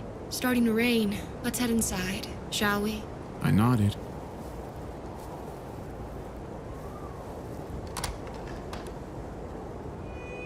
Gaslights were still mounted to the walls, but they'd run dry ages ago. Thankfully, Ainsley and I had the foresight to bring flashlights with us. We visited the cells, with their low ceilings, tight walls, old chamber pots, and beds made out of dry straw, then the chapel, just a room with the cross, and finally, the offices. She shared more history about the region and the prison, but I won't bore you with the details, as they're not relevant to this story. I think you'll find this room quite interesting. Ainsley said as she stopped at the door to the watchtower. So far, the rooms had all been interesting, so I was eager to see why she felt that one was special. She fumbled with her keychain and began another round of guessing which key fit the lock. It didn't take too long this time. The lock clicked. She opened the door, and I immediately felt this odd, suffocating feeling, like I'd just inhaled a cloud of volcanic ash. Welcome to the Watchtower. Ainsley said. There's nothing brave about stepping into a dark room in the middle of a century-old prison. Logically, there's no real danger. It's only scary if you trick yourself into believing it is. But really, an old building is just an old building. Even though I knew this, and even though I'd walked into many old buildings before without issue, I found myself hesitating. My feet were cement blocks, and the threshold was a force field pushing me back. I had no idea where the apprehension was coming from, only that it was overwhelming and palpable. Oh dear. Worn out already? Ainsley teased playfully. We can go back if you'd like. I shook the nervousness from my body like a dog drying himself. No, sorry, lost in thought. I lied. I stepped inside and felt a wave of vertigo as I looked up. The watchtower was only about 3 stories high, but the spiral staircase leading up and the way the room narrowed closer to the top made it feel like it stretched as high as a lighthouse. It took me a moment for the lightheadedness to clear and for me to notice the object dangling halfway up. A noose, a very large noose. Squinting, I circled around, trying to figure out if it was a trick of angles or if it really was that large. The more I looked, the less it seemed like an optical illusion. Why? The words caught in my throat. Why is that so big? Ainsley inhaled deeply, as though to scream, but what came out wasn't a scream. It was a story. That, love, is the noose of the hanged bin. You see, the key for this tower was actually lost for the longest time. It was only once the Historical Society began looking into the prison that it was discovered in the ruined West Wing, in the warden's office. It's since been moved, but there was a chest here. She pointed to a spot at the foot of the wall. The bricks were brighter than the ones surrounding it. In it, we found the warden's journals. He was She narrowed her eyes. a very sadistic man. I circled around the room again, trying to look at the noose from every angle. There was something captivating about it, like a tire swing of death. Ainsley continued. He was obsessed with figuring out how many people he could hang with a single noose. I blinked. You mean before having to replace the rope? She shook her head. No, not the amount of hangings he could perform. The amount of people that he could hang at the same time. The statement took my breath away. Hanging more than one person from a single noose at once? Could it even be done? She motioned to her neck. He started big. 10 people. He wrapped the noose around their throats and hoisted. It took 5 guards to lift the weight, but the cord snapped before they could see what would happen. He tried again with 9 people, and this time, the cord held. Unfortunately, with 9 shoulders pushing the heads apart, there were gaps. It was impossible to make the noose tight enough to hold all the heads in. People slipped through the cracks, making room for more people to slip through, until they all did. I tried to imagine what it felt like to stand in a semicircle with 9 other people, and I swear I could feel the rope around my neck. I wondered how it felt to be lifted, certain you and everyone else was about to die, only to slip to freedom. Would it be a relief, or would it be horrific? So he started at 10, then 9, and went down from there? She nodded. He tried 8. Same problem. Then 7, and then 6. His experiments caused some damage. The fewer people being hanged, the longer it took for someone to slip free. It all got worse when his subjects dwindled to 5. Why's that? Well, by 5, he was able to pull all prisoners high into the air before any of them were able to slip out. If you didn't die hanged, you died from the fall. So 5 was the lucky number? It was weird. I felt like we were being watched. I kept looking up at the top of the watchtower, expecting to see someone staring back down at me. No, dear. He wanted people to die from the noose. not the fall. He got stuck on 5 for a while. He was sure it was a question of tying the noose the right way. He was determined to make it work, but he only had a limited amount of prisoners to play with. Warden Murray began collecting people he didn't think would be missed. I winced. What did he do when he ran out? She took a seat on the staircase and glanced up at the noose. The room, despite being exposed to the fresh air from above, felt stale and suffocating. Ainsley said, Warden Murray began collecting people he didn't think would be missed. Homeless people, transients, anyone who didn't have a family or wandered too close to the prison.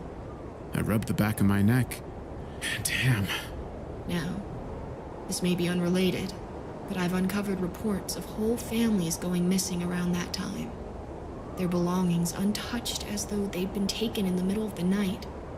I can't confirm good old Warden Murray was involved, but it is interesting how the timelines match up. Purely conjecture on my part, of course. But how many transients can you kill before you run out? And still, with all that death, none of his 5-person experiments worked. It felt like a boa constrictor was trying to hug my esophagus. Why was the air here so thick? Murray sounds like a sick bastard. My voice was hoarse. I was dehydrated. Ainsley nodded. He was. It took him months to give up on testing the noose on 5 people. He nearly lost it when he went down to 4, and they still got out. To make matters worse, no one survived the fall at 4.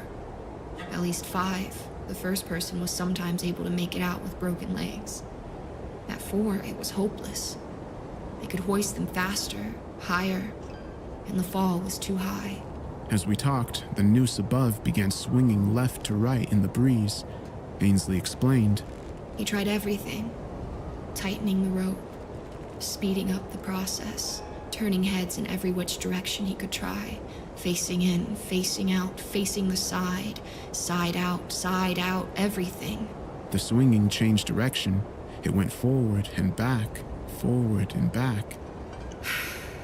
But it never worked. The prisoners would struggle. They'd twist free and splat on the ground. It was alternating now, left to right, forward and back, swinging incessantly. He was a stubborn man. He started binding people by the waist, but it just took one person to slip out of the noose and then splat, all 4 together. Fear spread through my body in a sudden splash, as though I'd been dropped into a tub of ice water. The noose, the goddamn noose. The rhythm of its swings stopped being so regular. It went right, forward, right, back, left, forward, right, as though being pulled in every direction. I rubbed my neck. I tried to inhale, but there was a weight on my chest. Are you starting to have trouble breathing? Ainsley asked. I gasped. Yeah, how did you know? She pointed up at the rope as she walked to the door. They say men can't stay in this room more than a couple minutes, because there's nowhere in this watchtower the noose can't reach. I can't explain it. I really can't, but I was struck with the fear that she'd leave and lock the door behind her. Her keys were jangling. She had her hand on the door. In my mind's eye, I could see her closing it, but as much as I wanted to run for the exit, I felt this invisible bond wrapped around my throat, holding me in place. Come on, let's get you out of here. She said gently. Her soft voice and kind smile loosened the unseen noose. I was able to jog out of the room, panting for air. She escorted me out, hand on my shoulder. I said nothing until we were outside in the cold rain. The number, I stuttered. What was the number? She held her palms to the sky and closed her eyes, inhaling deeply as though the rain were her lover. The number of people you can hang on a single noose. She looked back at me, her smile never losing its warmth. 3. She said. With 3 heads, there's not enough wiggle room to escape. We left the property and said our goodbyes back in town. I couldn't get it out of my mind, the swinging noose, the vivid mental images of people hanging together, the sensation of something wrapped around my throat. Once I was alone, I undid my scarf and checked my neck. I expected to find a rope burn or a bruise or something on my skin, but no. On my way back to Halifax, I glanced back at the watchtower. I swear, even through the sheets of rain and dimming daylight, I could see 3 silhouettes staring down at me. I still visit hanging sites. That's probably never going to change. The only thing that changed is every time I see a noose that's even slightly looser than the norm, I remember that little prison in Nova Scotia, and I feel a shot of adrenaline and just the slightest tightening in my throat.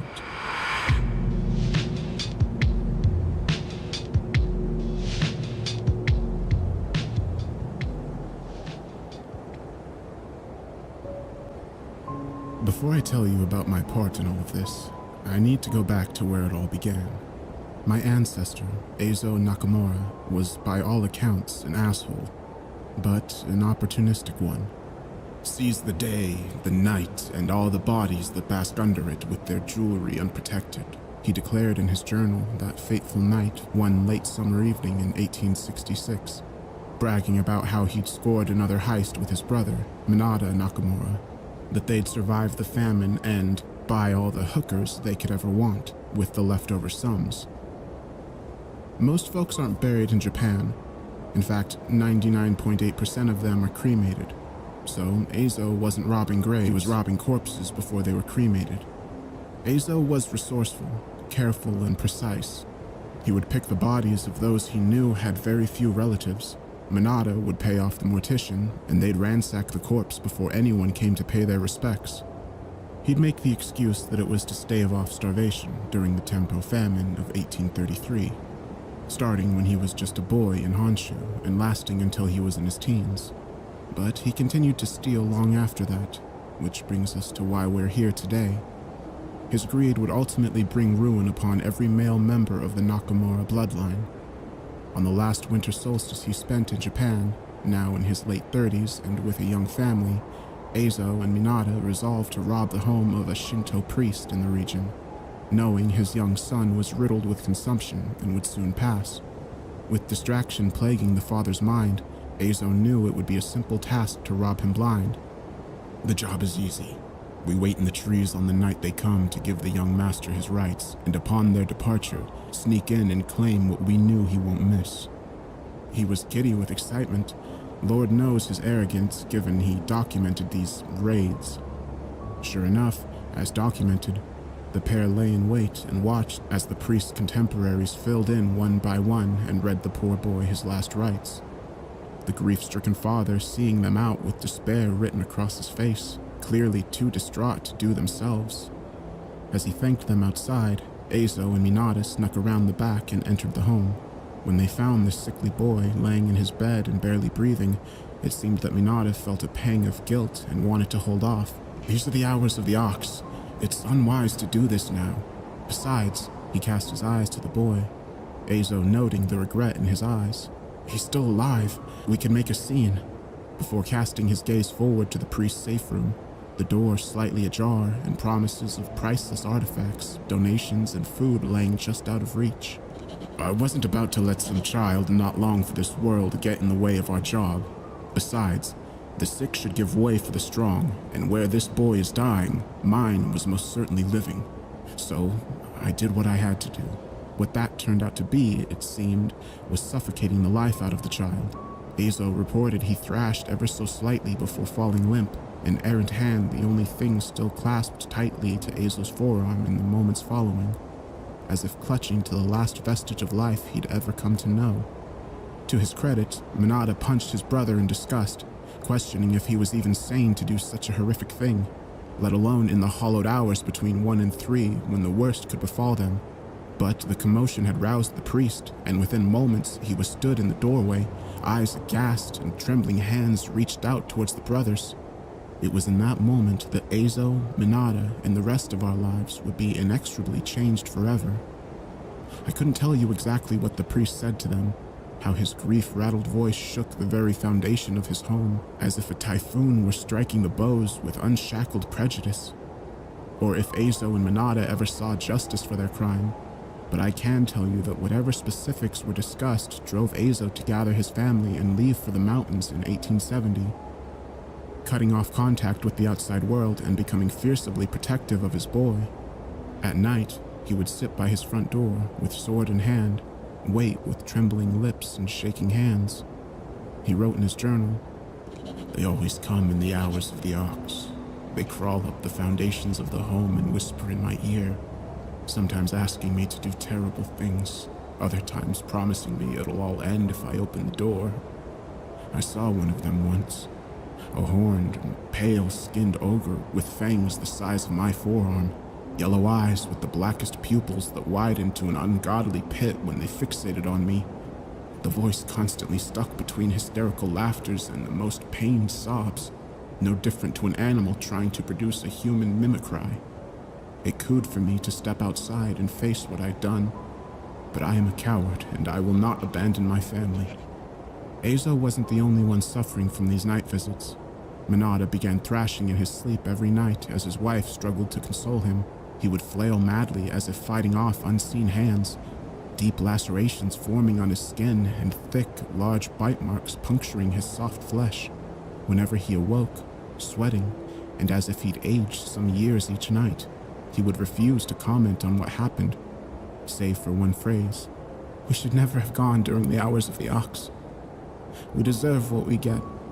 It was on his deathbed a mere 4 years later, only 42 but stricken with white, frail hair and atrophied muscles, that he looked at a spot in the corner and his eyes grew wide, biting his lip to the point of drawing blood. "She's ready for her last meal, it seems. I'm sorry I couldn't stop it." With that, he exhaled deeply, his back arching to the point of snapping before he froze, dead. Azo lasted a decent while longer, refusing to come to Manada's funeral and effectively shutting out the world save for his family and their small rice farm. He watched his 3 children grow older and, on his eldest son's 29th birthday, told him the truth behind his episodes, the reason I am here with you all today. That night, in that home during the hours of the ox, the Shinto priest performed what is known as Ushin no Tokimori, a curse placed upon my brothers for their heinous crimes, destined to suffer in both this and the next life. Azo wept, and the guilt of his actions overcame him as he apologized profusely to his son Tenzen, the young man not understanding why. In those later hours, when the knocking on the door grew frantic and the scratching accompanied a deafening wailing that Tenzen whipped around to hear, his father gasping from his bed, "So he was right. You hear it too, Tenzen. Look under the tatami plates near our porch, and please, forgive me." He died soon after, leaving Tenzen with the uncomfortable knowledge that every man in my family now carries on our shoulders. We are all cursed, every single one of us. Every man in my family begins to see these creatures on their 29th birthday, and misfortune befalls them through the rest of their days. Sometimes they go weeks without an incident, sometimes hours. It seems to vary from member to member, but as the generations grew, all the men reported seeing them around the time they reached 29. When trying to find the priest who originally placed the curse in order to apologize, they were unable to locate him or anyone who knew him. The search was ultimately fruitless, and each member of the Nakamura clan dealt with the curse in their own way. Tenzen tried to maintain the property in his father's absence, his younger brother committing suicide the night of his 30th birthday. No, Manic and wild they won't use me as stuck a the blade hive. through his belly, right in front of his children. He gurgled, blood seeping through his teeth and staining them a dark coffee red as he fell forward. His son would later report hearing an incessant buzzing in his ear, itchiness on his skin, and bumps appearing over his body that he couldn't get rid of. He'd eventually throw himself into a river at the age of 34 as a cleansing ritual that he unsurprisingly didn't survive. My grandfather, Hiroshi, took his wife and my dad across the ocean and here to the US during the Second World War, declaring a desire to escape the atrocities of the Empire, ply his trade out west, and help the British government as a translator, though my grandmother would recount that he secretly hoped the sightings would stop if they were blessed by another priest, and started over in a new land where these yokai could not follow. He was wrong.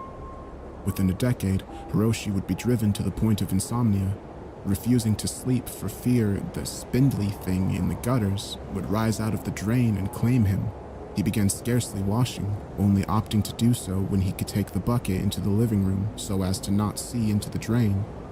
His son, my dad, Jushin, was obviously concerned seeing his father slowly devolving into nothing more than a husk that babbled on about the rattling of the pipes, the incessant singing that only he could hear emanating from the neighbors above despite living on the top floor, and other maladies that ultimately drove Hiroshi to a heart attack when I was just a boy. I remember the drive home from the funeral. A Shinto burial where we lived is a rare sight, and though my dad and I were more American than we were Japanese, we still upheld tradition. My frail Nana looking at me from her wheelchair and shaking her head as she pointed to me and spoke to my mother. I remember my father's white knuckles as he gripped the steering wheel for dear life and screamed in broken Japanese for something to get out of the way, despite the roads being clear. I remember the car toppling over the embankment and feeling the inertia washing over me as my small body was thrown around like a rag doll, and my dad's promises to fix the passenger seatbelt now coming back to haunt me. I remember the quiet aftermath, soft, pained breaths in the husk of that car as I looked ahead and saw my father's mangled body crawling back to the dashboard, only half of him making the return trip. Theodore, ignore the whispers, he repeated, intersplicing a small chant until his breathing grew shallow and the blue lights blinded him from my vision. He was 31. To the best of my knowledge, he never once displayed the kind of anxiety or distress previous members had shown. I'd even seen my uncle and grandfather in a more weathered state around that time, but my dad, to me at least, seemed immune to it all. Proud of his work and a vigilant parent, he always strived to be the best he could. But maybe it was that desire to ignore the fate bestowed upon him that caused his end. So here we are, some 2 decades later, and now my turn. My brother Harry went missing a few years back, though my mother is convinced that it was his wanderlust, and he's probably somewhere in South America stoned out of his mind. But he never took narcotics for fun, always to quell his paranoia of something following him. Harry routinely believed that the stars followed him wherever he went, particularly one that's situated in the east, a sickly magenta and humming, always humming, as he described it, following him wherever he went, rising and growing as he tried to outrun it. I asked him why it terrified him so much when it was so far away, but when his eyes met mine, I understood that there was something else in the sky, something he wouldn't dare to describe that was after him. If you saw the glow, heard the hum, felt the presence, you'd know, Theo. He'd take a drag of his cigarette and wave me off, not wanting to discuss it anymore. He bade us farewell and set off backpacking, telling Mom he needed to find himself, while telling me he hoped the stars wouldn't follow him there, odd as that statement sounded. In my case, I guess I'd prepared for it my whole life. Indulging in horror has been my forte to such a degree that, hell, I made it a full-time job, weaving experiences from my life or the lives of those I knew and making them into something to terrify others, knowing full well that nothing would ever match what was waiting for me. It started last year on my 28th. I woke up the following morning with a start, the whispering in my ear faint but unmistakably alien. You shouldn't take your medication today. I looked around, puzzled and trying to figure out if it was my sleep-addled state, a leftover portion of the dream I was having. Spying nobody and not hearing any follow-up responses, I roused myself out of bed and got on with my day, cursing myself for forgetting my medication and the feeling of something watching me permeating throughout the day. So from there, it grew like a cancer. Over the weeks, I would feel something placing icy hands around my neck or my stomach, jolting me and causing me to drop something valuable, stumble over in the street, and once even careen my car into the back of my mom's. With every momentary fright and creeping sense of dread, I could feel this thing grow in confidence and power. I spent the remaining part of 2019 researching our family lineage as best I could, trying desperately to find a way to alleviate the curse, atone for my ancestors' sins, or stave it off. But after numerous overseas calls to our native relatives in Japan and lengthy chats with my Nana, it was to no avail. You can run from it, plead with it, bargain with it. but the curse shall not relent. My Nana rasped, and sadness gripping her old but kind face. I lost my husband and my son to that wretched curse. I couldn't bear to lose you too. I remember taking her hand and smiling, looking up at her to thank her for her kindness, but not seeing the face of my Nana where her head rested. Instead, the most grotesque shape stretched itself over my Nana's skull, hollowed out eye sockets with amorphous shapes undulating in the black pits, layers of rotting flesh stretching over gangrenous muscle tissue and blackened bone, melting with the mold and fungal rot amassing around her head. It cocked its head to me as it grinned. You will never face her again. This is the crushing nature of the curry. I backed away, softly apologizing to my Nana in a cold sweat, my chest tightening and my vision growing blurry. I was having a panic attack. Managing to get to my car, I tried desperately to calm myself down, punching the steering wheel in frustration as my mind shot back to those final moments my dad suffered through. Did he see then what I see now? So it went. The curry kept its promise. First, just with my Nana until she died in the spring, then moving on to my cousins, aunts, uncles, and in July, my mother. I've tried as many excuses as I can muster in order to put off seeing her, but I think with my age rapidly approaching 30, she senses something is off. I finally told my partner about it in the week leading up to my birthday. She tried her best to understand, but when she put her hand on mine and suggested I speak to a therapist, I knew it would always be a barrier she's unable to cross. I couldn't blame her. To the outside world, it must seem as if our family simply has a history of severe mental illness on the male side. Maybe we do. Maybe it's just latent in our minds until we finish maturity in our mid-20s, and the 29th birthday is simply self-fulfilling prophecy. We expect it to happen, so it does. Last week, a few days shy of my birthday, the curry came to me in a dream, draped in a cloak of muscle and guts. It peered from the tip of the cloak to laugh at me. You want to be free, yes. It cooed, my desperation practically palpable at this point. A solid year without proper sleep, communication with my family, or a reason to live? I nodded, tears forming in my eyes at the prospect of freedom. Then go to where your father lost his life. I will return whence I came and find a new victim. I will leave you there. I didn't tell my partner. I didn't tell anyone. I left a simple note and an excuse why I had to go, deactivated my social media, and set off for where he had his accident, Roosevelt. To those of you not local, it's a countryside situated 100 miles from the closest city. Sprawling hills and surrounded by nature. It also has many quiet countryside roads with vast open fields, the kind my father lost his life in. As I drove down the dimly lit roads, my sole companion was the curry, whispering in my ear. Just a little bit further. You'll be there soon.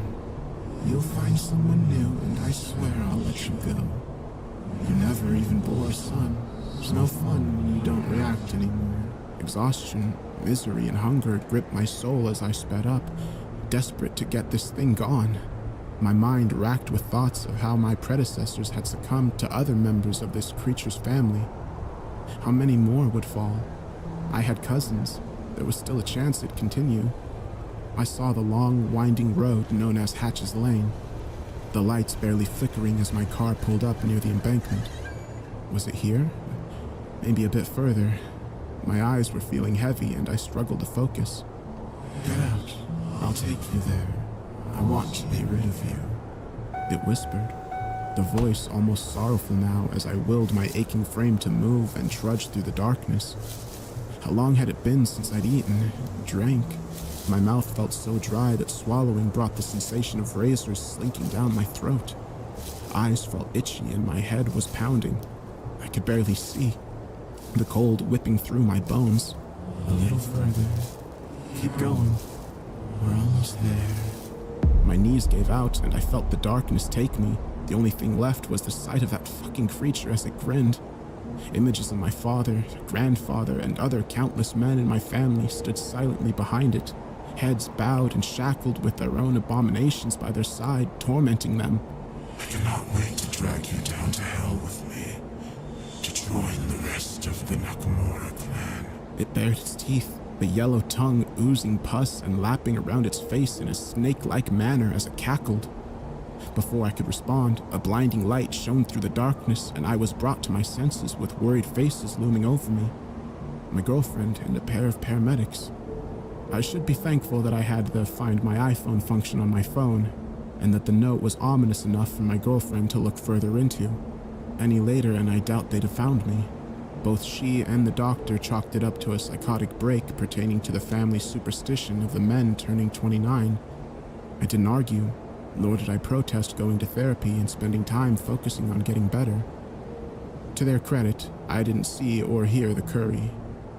After some time, I began to think that perhaps things could return to normal, that I'd be able to find some sense of normality amid a sea of misfortune and tragedy.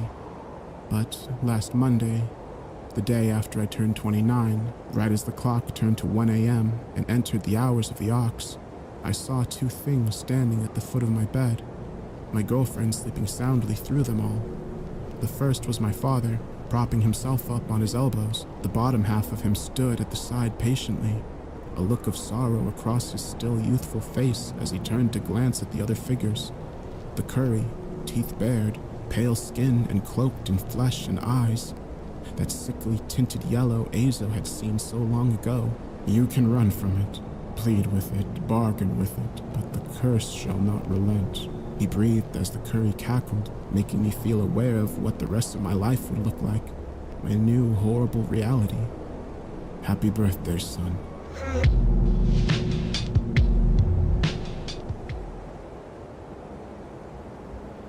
They were alive, and yes, so was he. The day we spoke for the first time was cloudy and gray.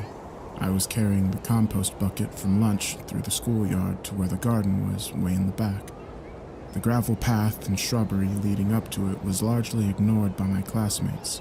A place meant to look pretty, but less entertaining to middle schoolers than the mini soccer field and the swing set. When I slowly lugged the bucket down the path, the squealing and laughing of lunch recess would diminish into background noise behind me. It was on this path in the little corner by the chicken coop that I ran into Zach. I knew little about him other than that he was a quiet kid who sat in the back of the classroom, and that Rex, the 7th grade bully, called him a freak in the hallways. Maybe Rex had gotten to him again, because he was sitting on the side of the path in the shadows of the chicken coop and cradling a bruise on the side of his face. I wouldn't have noticed the maggots if I hadn't given his face a second glance. At first, I thought he was crying, but his tears were moving up and down his cheeks. When he noticed me, he hugged his knees tightly and stared up at me, frozen like a statue, like he had never expected anyone to come down here. What I now realized were little white larvae wormed their way around his pale cheeks. 4 or 5 of them. As I stared back at him, another one crawled out of the edge of his left eye, from between the eyeball and the soft part of the eyelid. I saw his throat bob, the toes of his sneakers fidgeted. "What's wrong?" Zach blinked. The maggots crawled down his cheeks. He raised his hand to flick them away, like he perhaps thought I was blind or somehow hadn't noticed. He was lucky I had been the one to find him that day. As I discovered later in life, most boys grew out of their absolute fascination with bugs by middle school. Fortunately for Zach, I wasn't like most boys. I crouched down quickly and caught his hand before he could swat at the maggots. "Don't do that. You're going to crush them." He inhaled sharply. I did too, without knowing. His hand was strangely soft and cold to the touch. I quickly let it go. Bugs are living things too." I stammered, then cleared my throat and straightened up. "All life is precious. It's what my dad told me." Zach stared at me, then against all odds, he broke into a small smile. "You're the pastor's son, right?" His voice rustled like a breeze through dry leaves. I had never heard him speak before, or maybe I just never bothered to listen. "Yeah, you know me? I think I've seen you with him a long time ago." The maggots slowly wormed their way down his cheek and neck. Zach didn't seem bothered by them. If their little winding trails tickled, he didn't show it. I watched, strangely fixated until the tiny white insects disappeared down his collar. Then I stood up and hefted the compost bucket. "Where are you going?" "To feed the worms," I said, jabbing my thumb at the garden. "Want to come see?"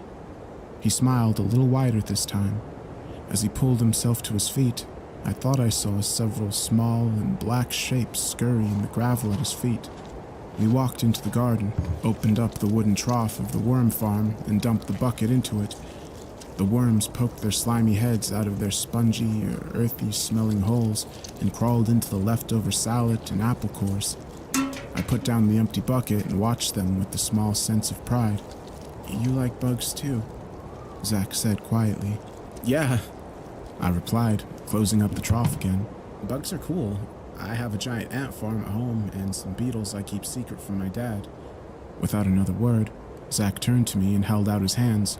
The sleeve of his button-down shirt shifted, and a black and red beetle the size of my thumb crawled onto the open palm of his hand. I stared down in awe at the shine of its elytra and the fine fuzz of hair on its legs. The way it moved, the delicate plates of its carapace sliding in perfect sync with each other. "It's beautiful," I muttered. "Where did you find it?" "Bugs are my friends," Zach said simply. He tilted his hand and the beetle climbed up onto his index finger, where it spread its translucent yellow wings and flew away. I waited for him to tell me more, but he turned on his heels in the garden dirt, and that was that. Zach revealed his secrets to me quietly, one by one. We now sat in the dirt behind the chicken coop during lunch recess, tucked away from wandering eyes so that I could watch Zach work his magic. He had been telling the truth. Everything creeping and crawling in the yellow grass and coarse dirt was his friend. Scarab beetles crawled out of the loose soil and onto his sleeves. Long-legged spiders rappelled down from his collar. One time, a giant centipede emerged from in between the buttons of his shirt. I cried out in alarm and Zach laughed. His laughter rustled like his voice, and a pair of white and brown moths fluttered out of his mouth. Once I was aware of Zach, I couldn't become unaware. There was a mysterious way he kept people from looking his way. He sat quietly at the back of the classroom, and the teacher would sort of see through him, like he wasn't there. The crowds in the hallways after class parted naturally for him, but no one ever talked to him. Here, I realized that Zach didn't have any friends. Rex, the 7th grade bully, picked on him regularly. Sometimes people watched. Zach took it all without a word. The pushes and shoves and the occasional blow to his chest or the side of his face as Rex grew enraged by his silence. As he stood there, he held parts of his clothes gently, and I knew it was so that the tiny creatures in his pockets wouldn't be crushed. Zach walked home with me every day, though my house was closer and I never learned where he lived. One time, when my father wasn't home, I invited him to my room and showed him my beetles. "They look happy," he said, peering into the plastic bottles. "You think so?" Zach nodded. "Bugs are simple. If you give them food and a cozy place to stay, they're happy. If you care about them, they'll be your friend." A millipede crawled along the snug cranny between his hair and the curved back of his ear. I wondered how he could tell my beetles looked so happy. Even as the millipede slowly slithered into his ear like it was burrowing into the ground, that was the only thing I really wondered about Zach.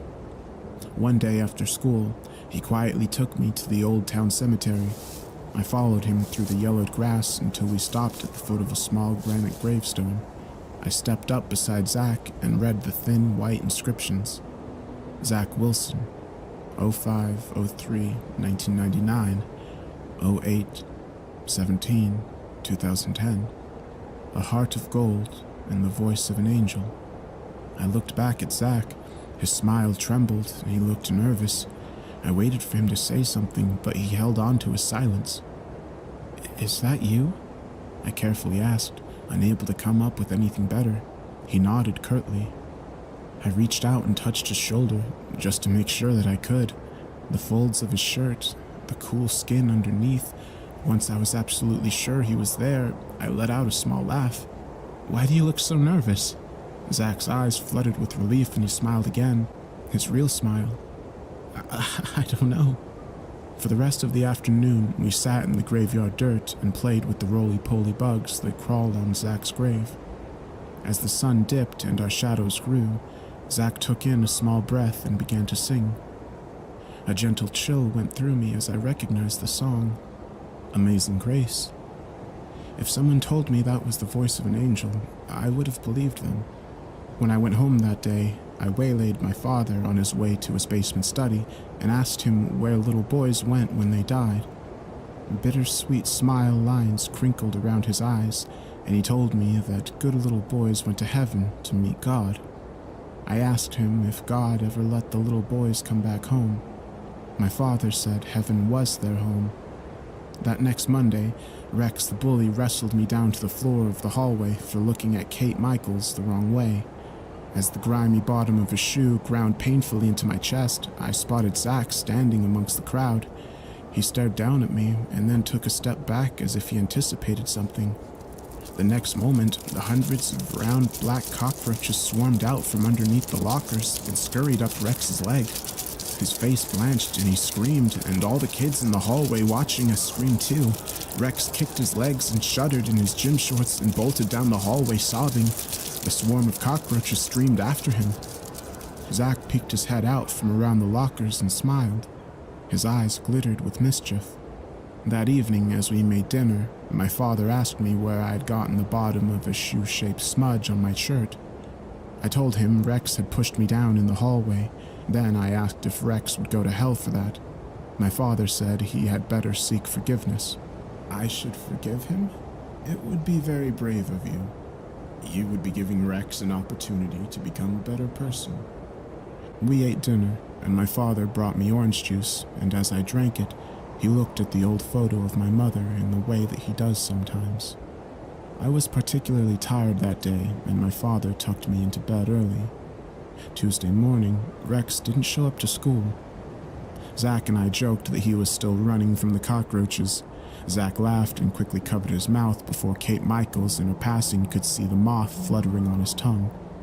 Rex still didn't show up on Wednesday, nor Thursday, and then on Friday morning, his face was in the newspaper under the missing children section.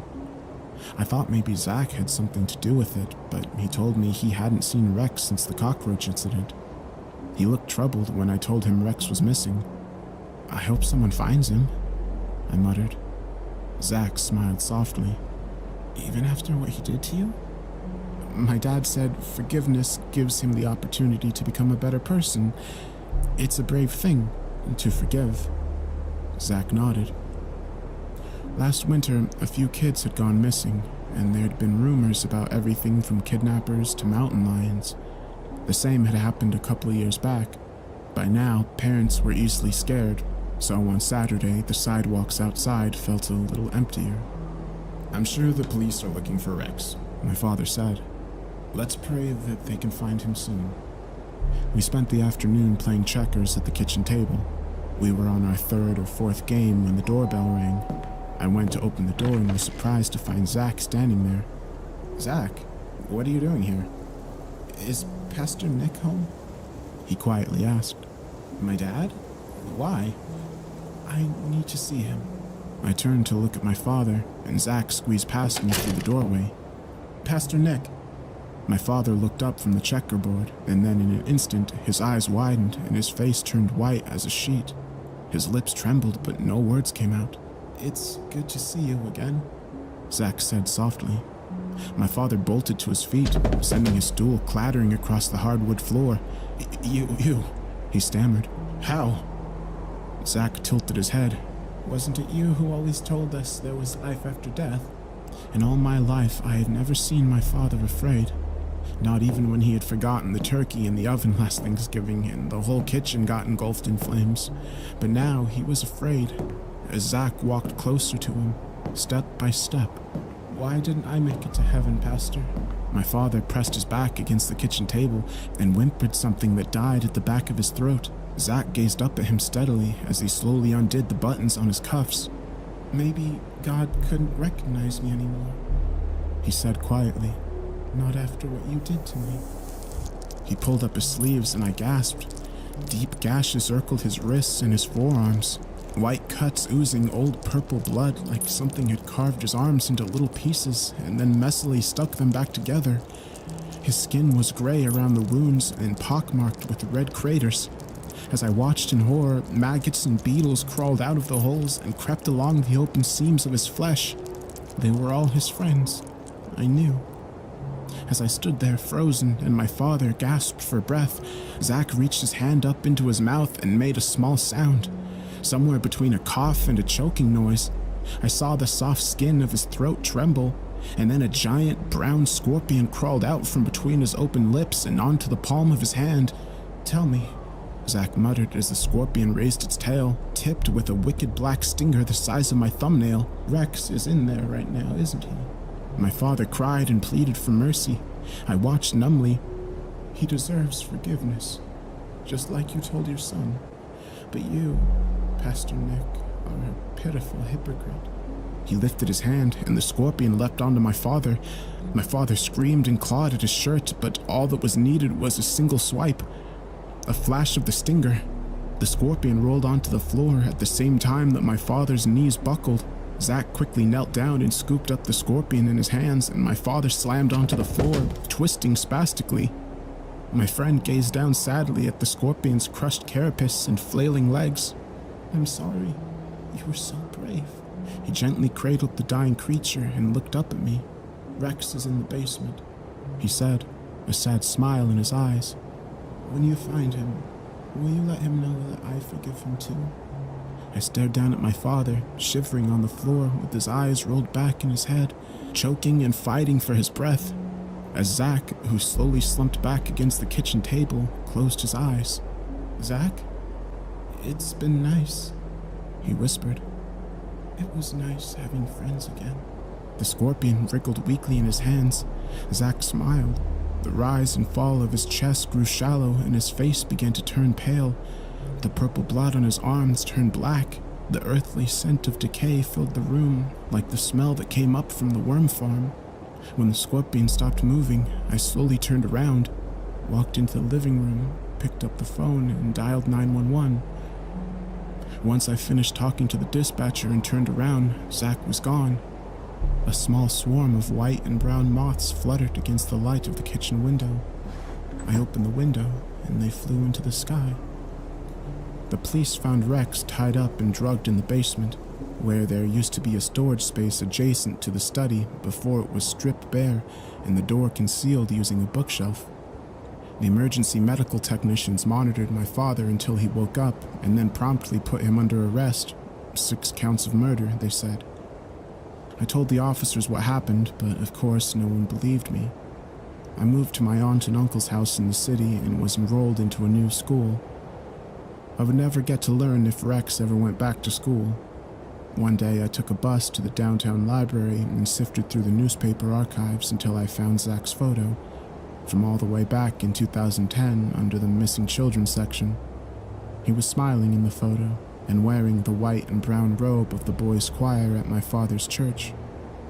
It crossed my mind that someone must have found his body for him to be declared dead and given a burial, but I decided not to look for those papers.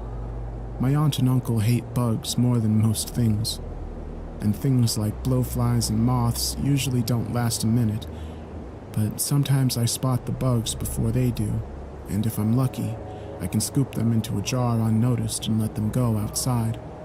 Sometimes I hope that Zach finally made it to heaven. I pray for him on lonely nights, and sometimes I look out my window and listen for soft voices in the wind, secretly wishing Zach is still out there, laughing and singing to the small, creeping creatures hidden underneath the earth.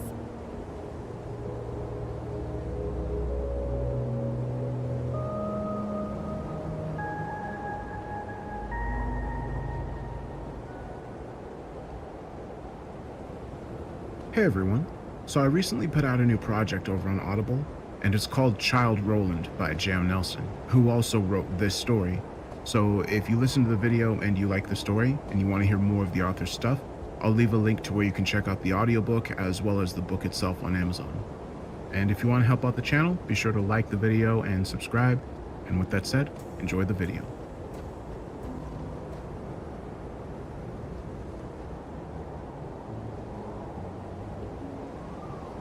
We chased the gray ghost for leagues.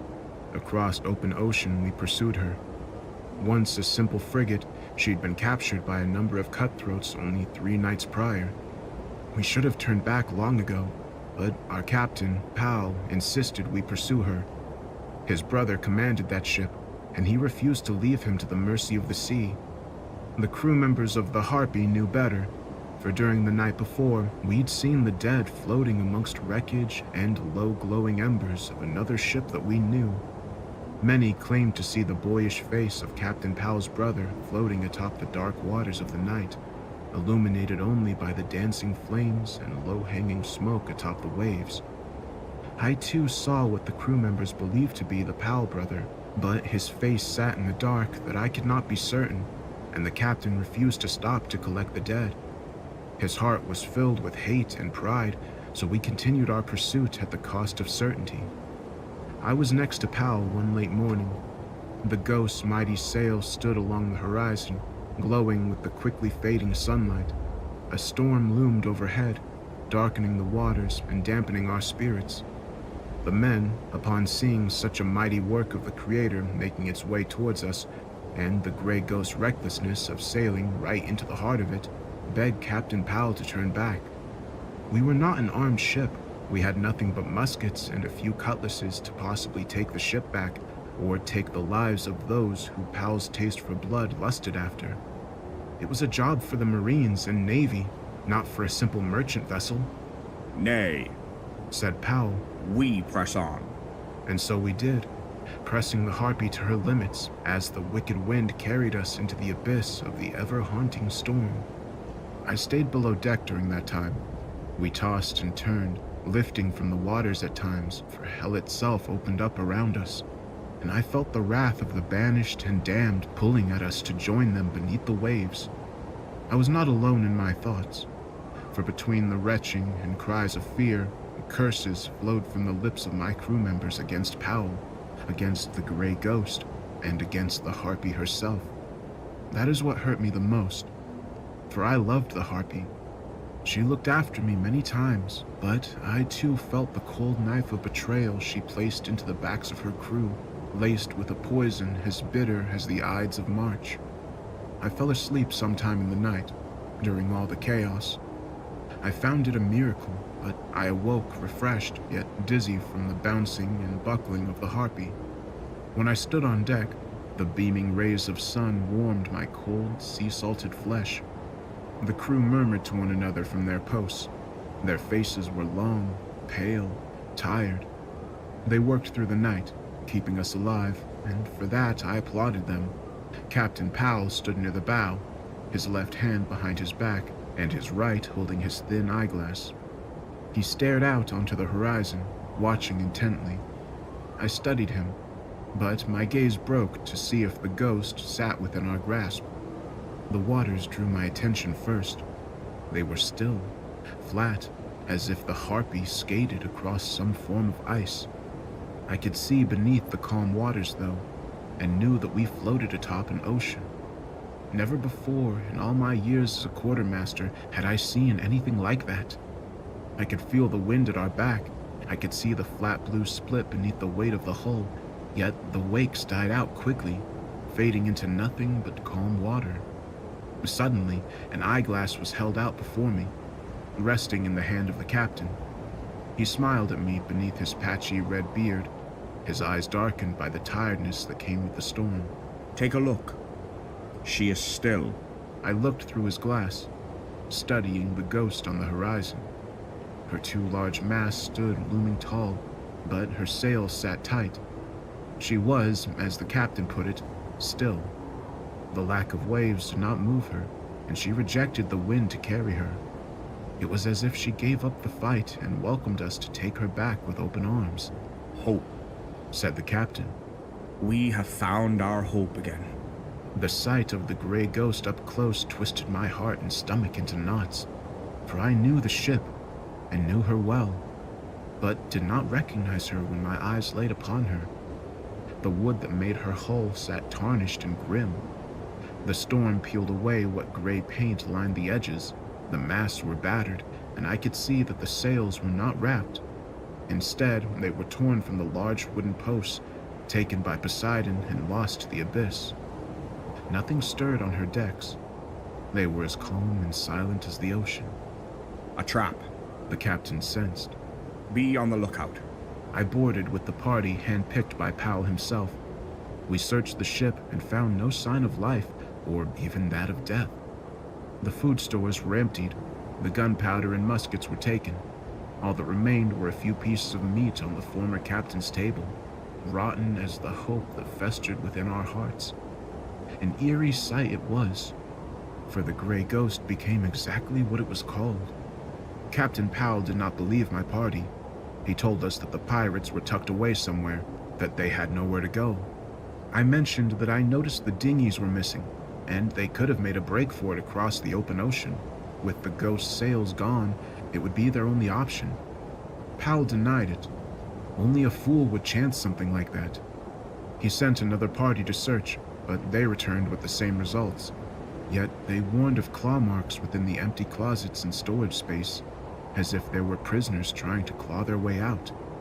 Haunting it was for Powell, for his dark eyes glowed with a rage I only saw once before, and the stakes were not as high then. He told us to wait, for he feared the pirates may return once we moved on.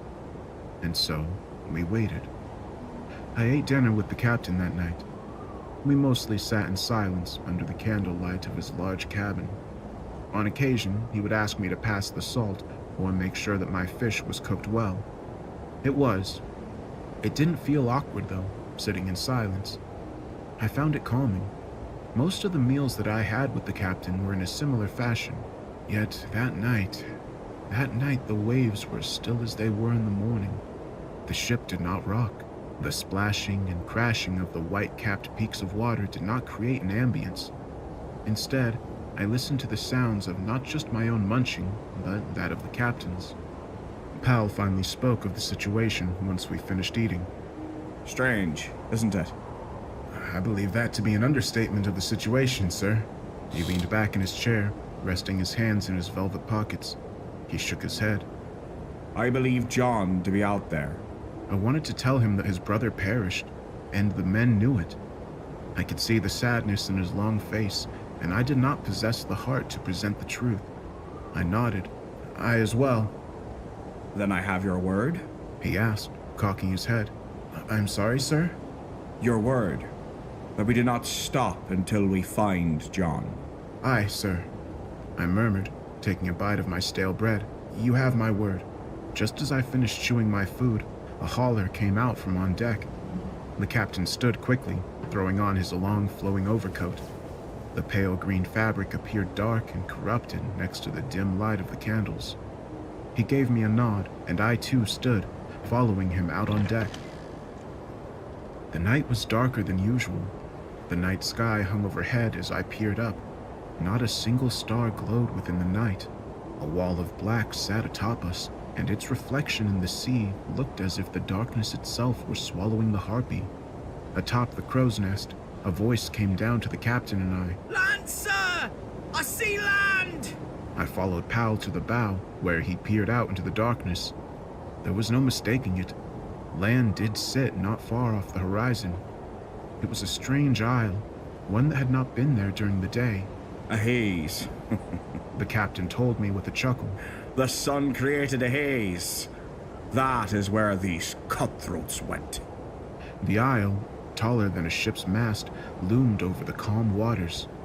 Dark stone cliffs lined each side of it, and a thick pale fog rolled from the edges of the top. A split there was, right down the middle, small enough for a dinghy to row through if need be. I could not see into it though, for it was dark. Yet, for a single moment, I could see the glowing, radiant light of a lantern. The same thing must have caught the eye of the watchman. It disappeared quickly, and had I not spotted the isle beforehand, it could have faded into oblivion. Staring at the isle, my heart sank with each passing second. Dread twisted my throat. I felt something strange in the air, a static coldness that radiated across the ocean. I had not seen such a strange sight before. The demanding presence of the isle possessed me, and as I looked upon it, I told the captain, John cannot be here. He has to be. You gave me your word, did you not? Aye, that is...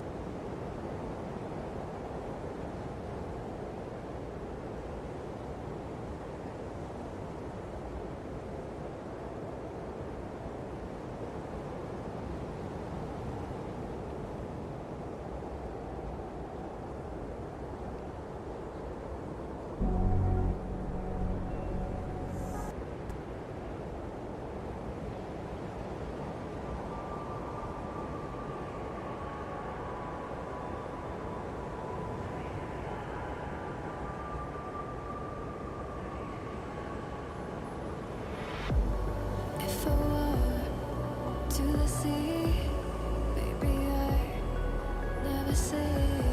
For I will fall into the light. Every time I try to breathe, move right and carry me. For I've loved and I have died. So I won't hold back, and you should know that what's never gone, just have regrets. So I won't go back, oh Lord, guide me to forget the time I lost with no regrets, and the moon shine back again. And the moon shine back again. When I drove down to my base, while I blame the world's neglect, Lord, I shine right back again.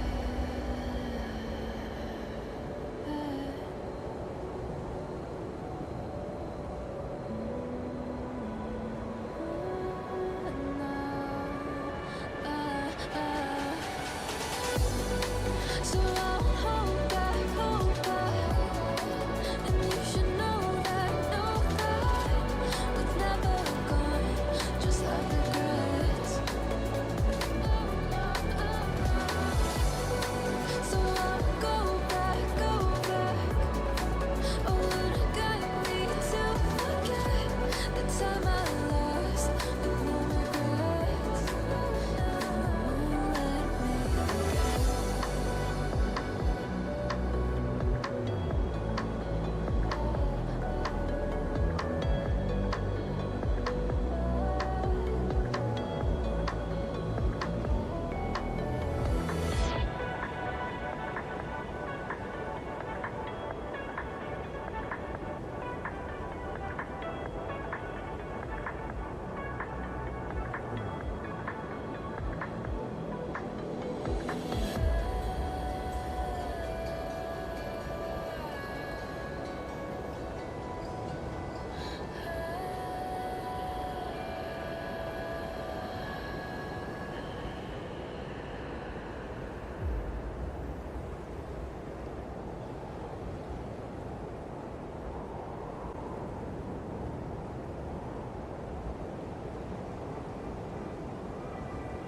to speak, you're quick to change your mind,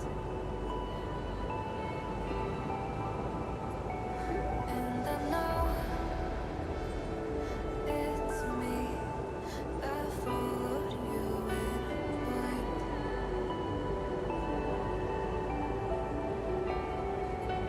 I could say that you didn't need what you wanted me. Maybe I was wrong, even once wasn't anything.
was wrong, even once wasn't anything. Yeah, I could say that you didn't need any more from me. Yeah, maybe it's not me, you should be the one on your knees. So if we had another chance, I would never let you steal my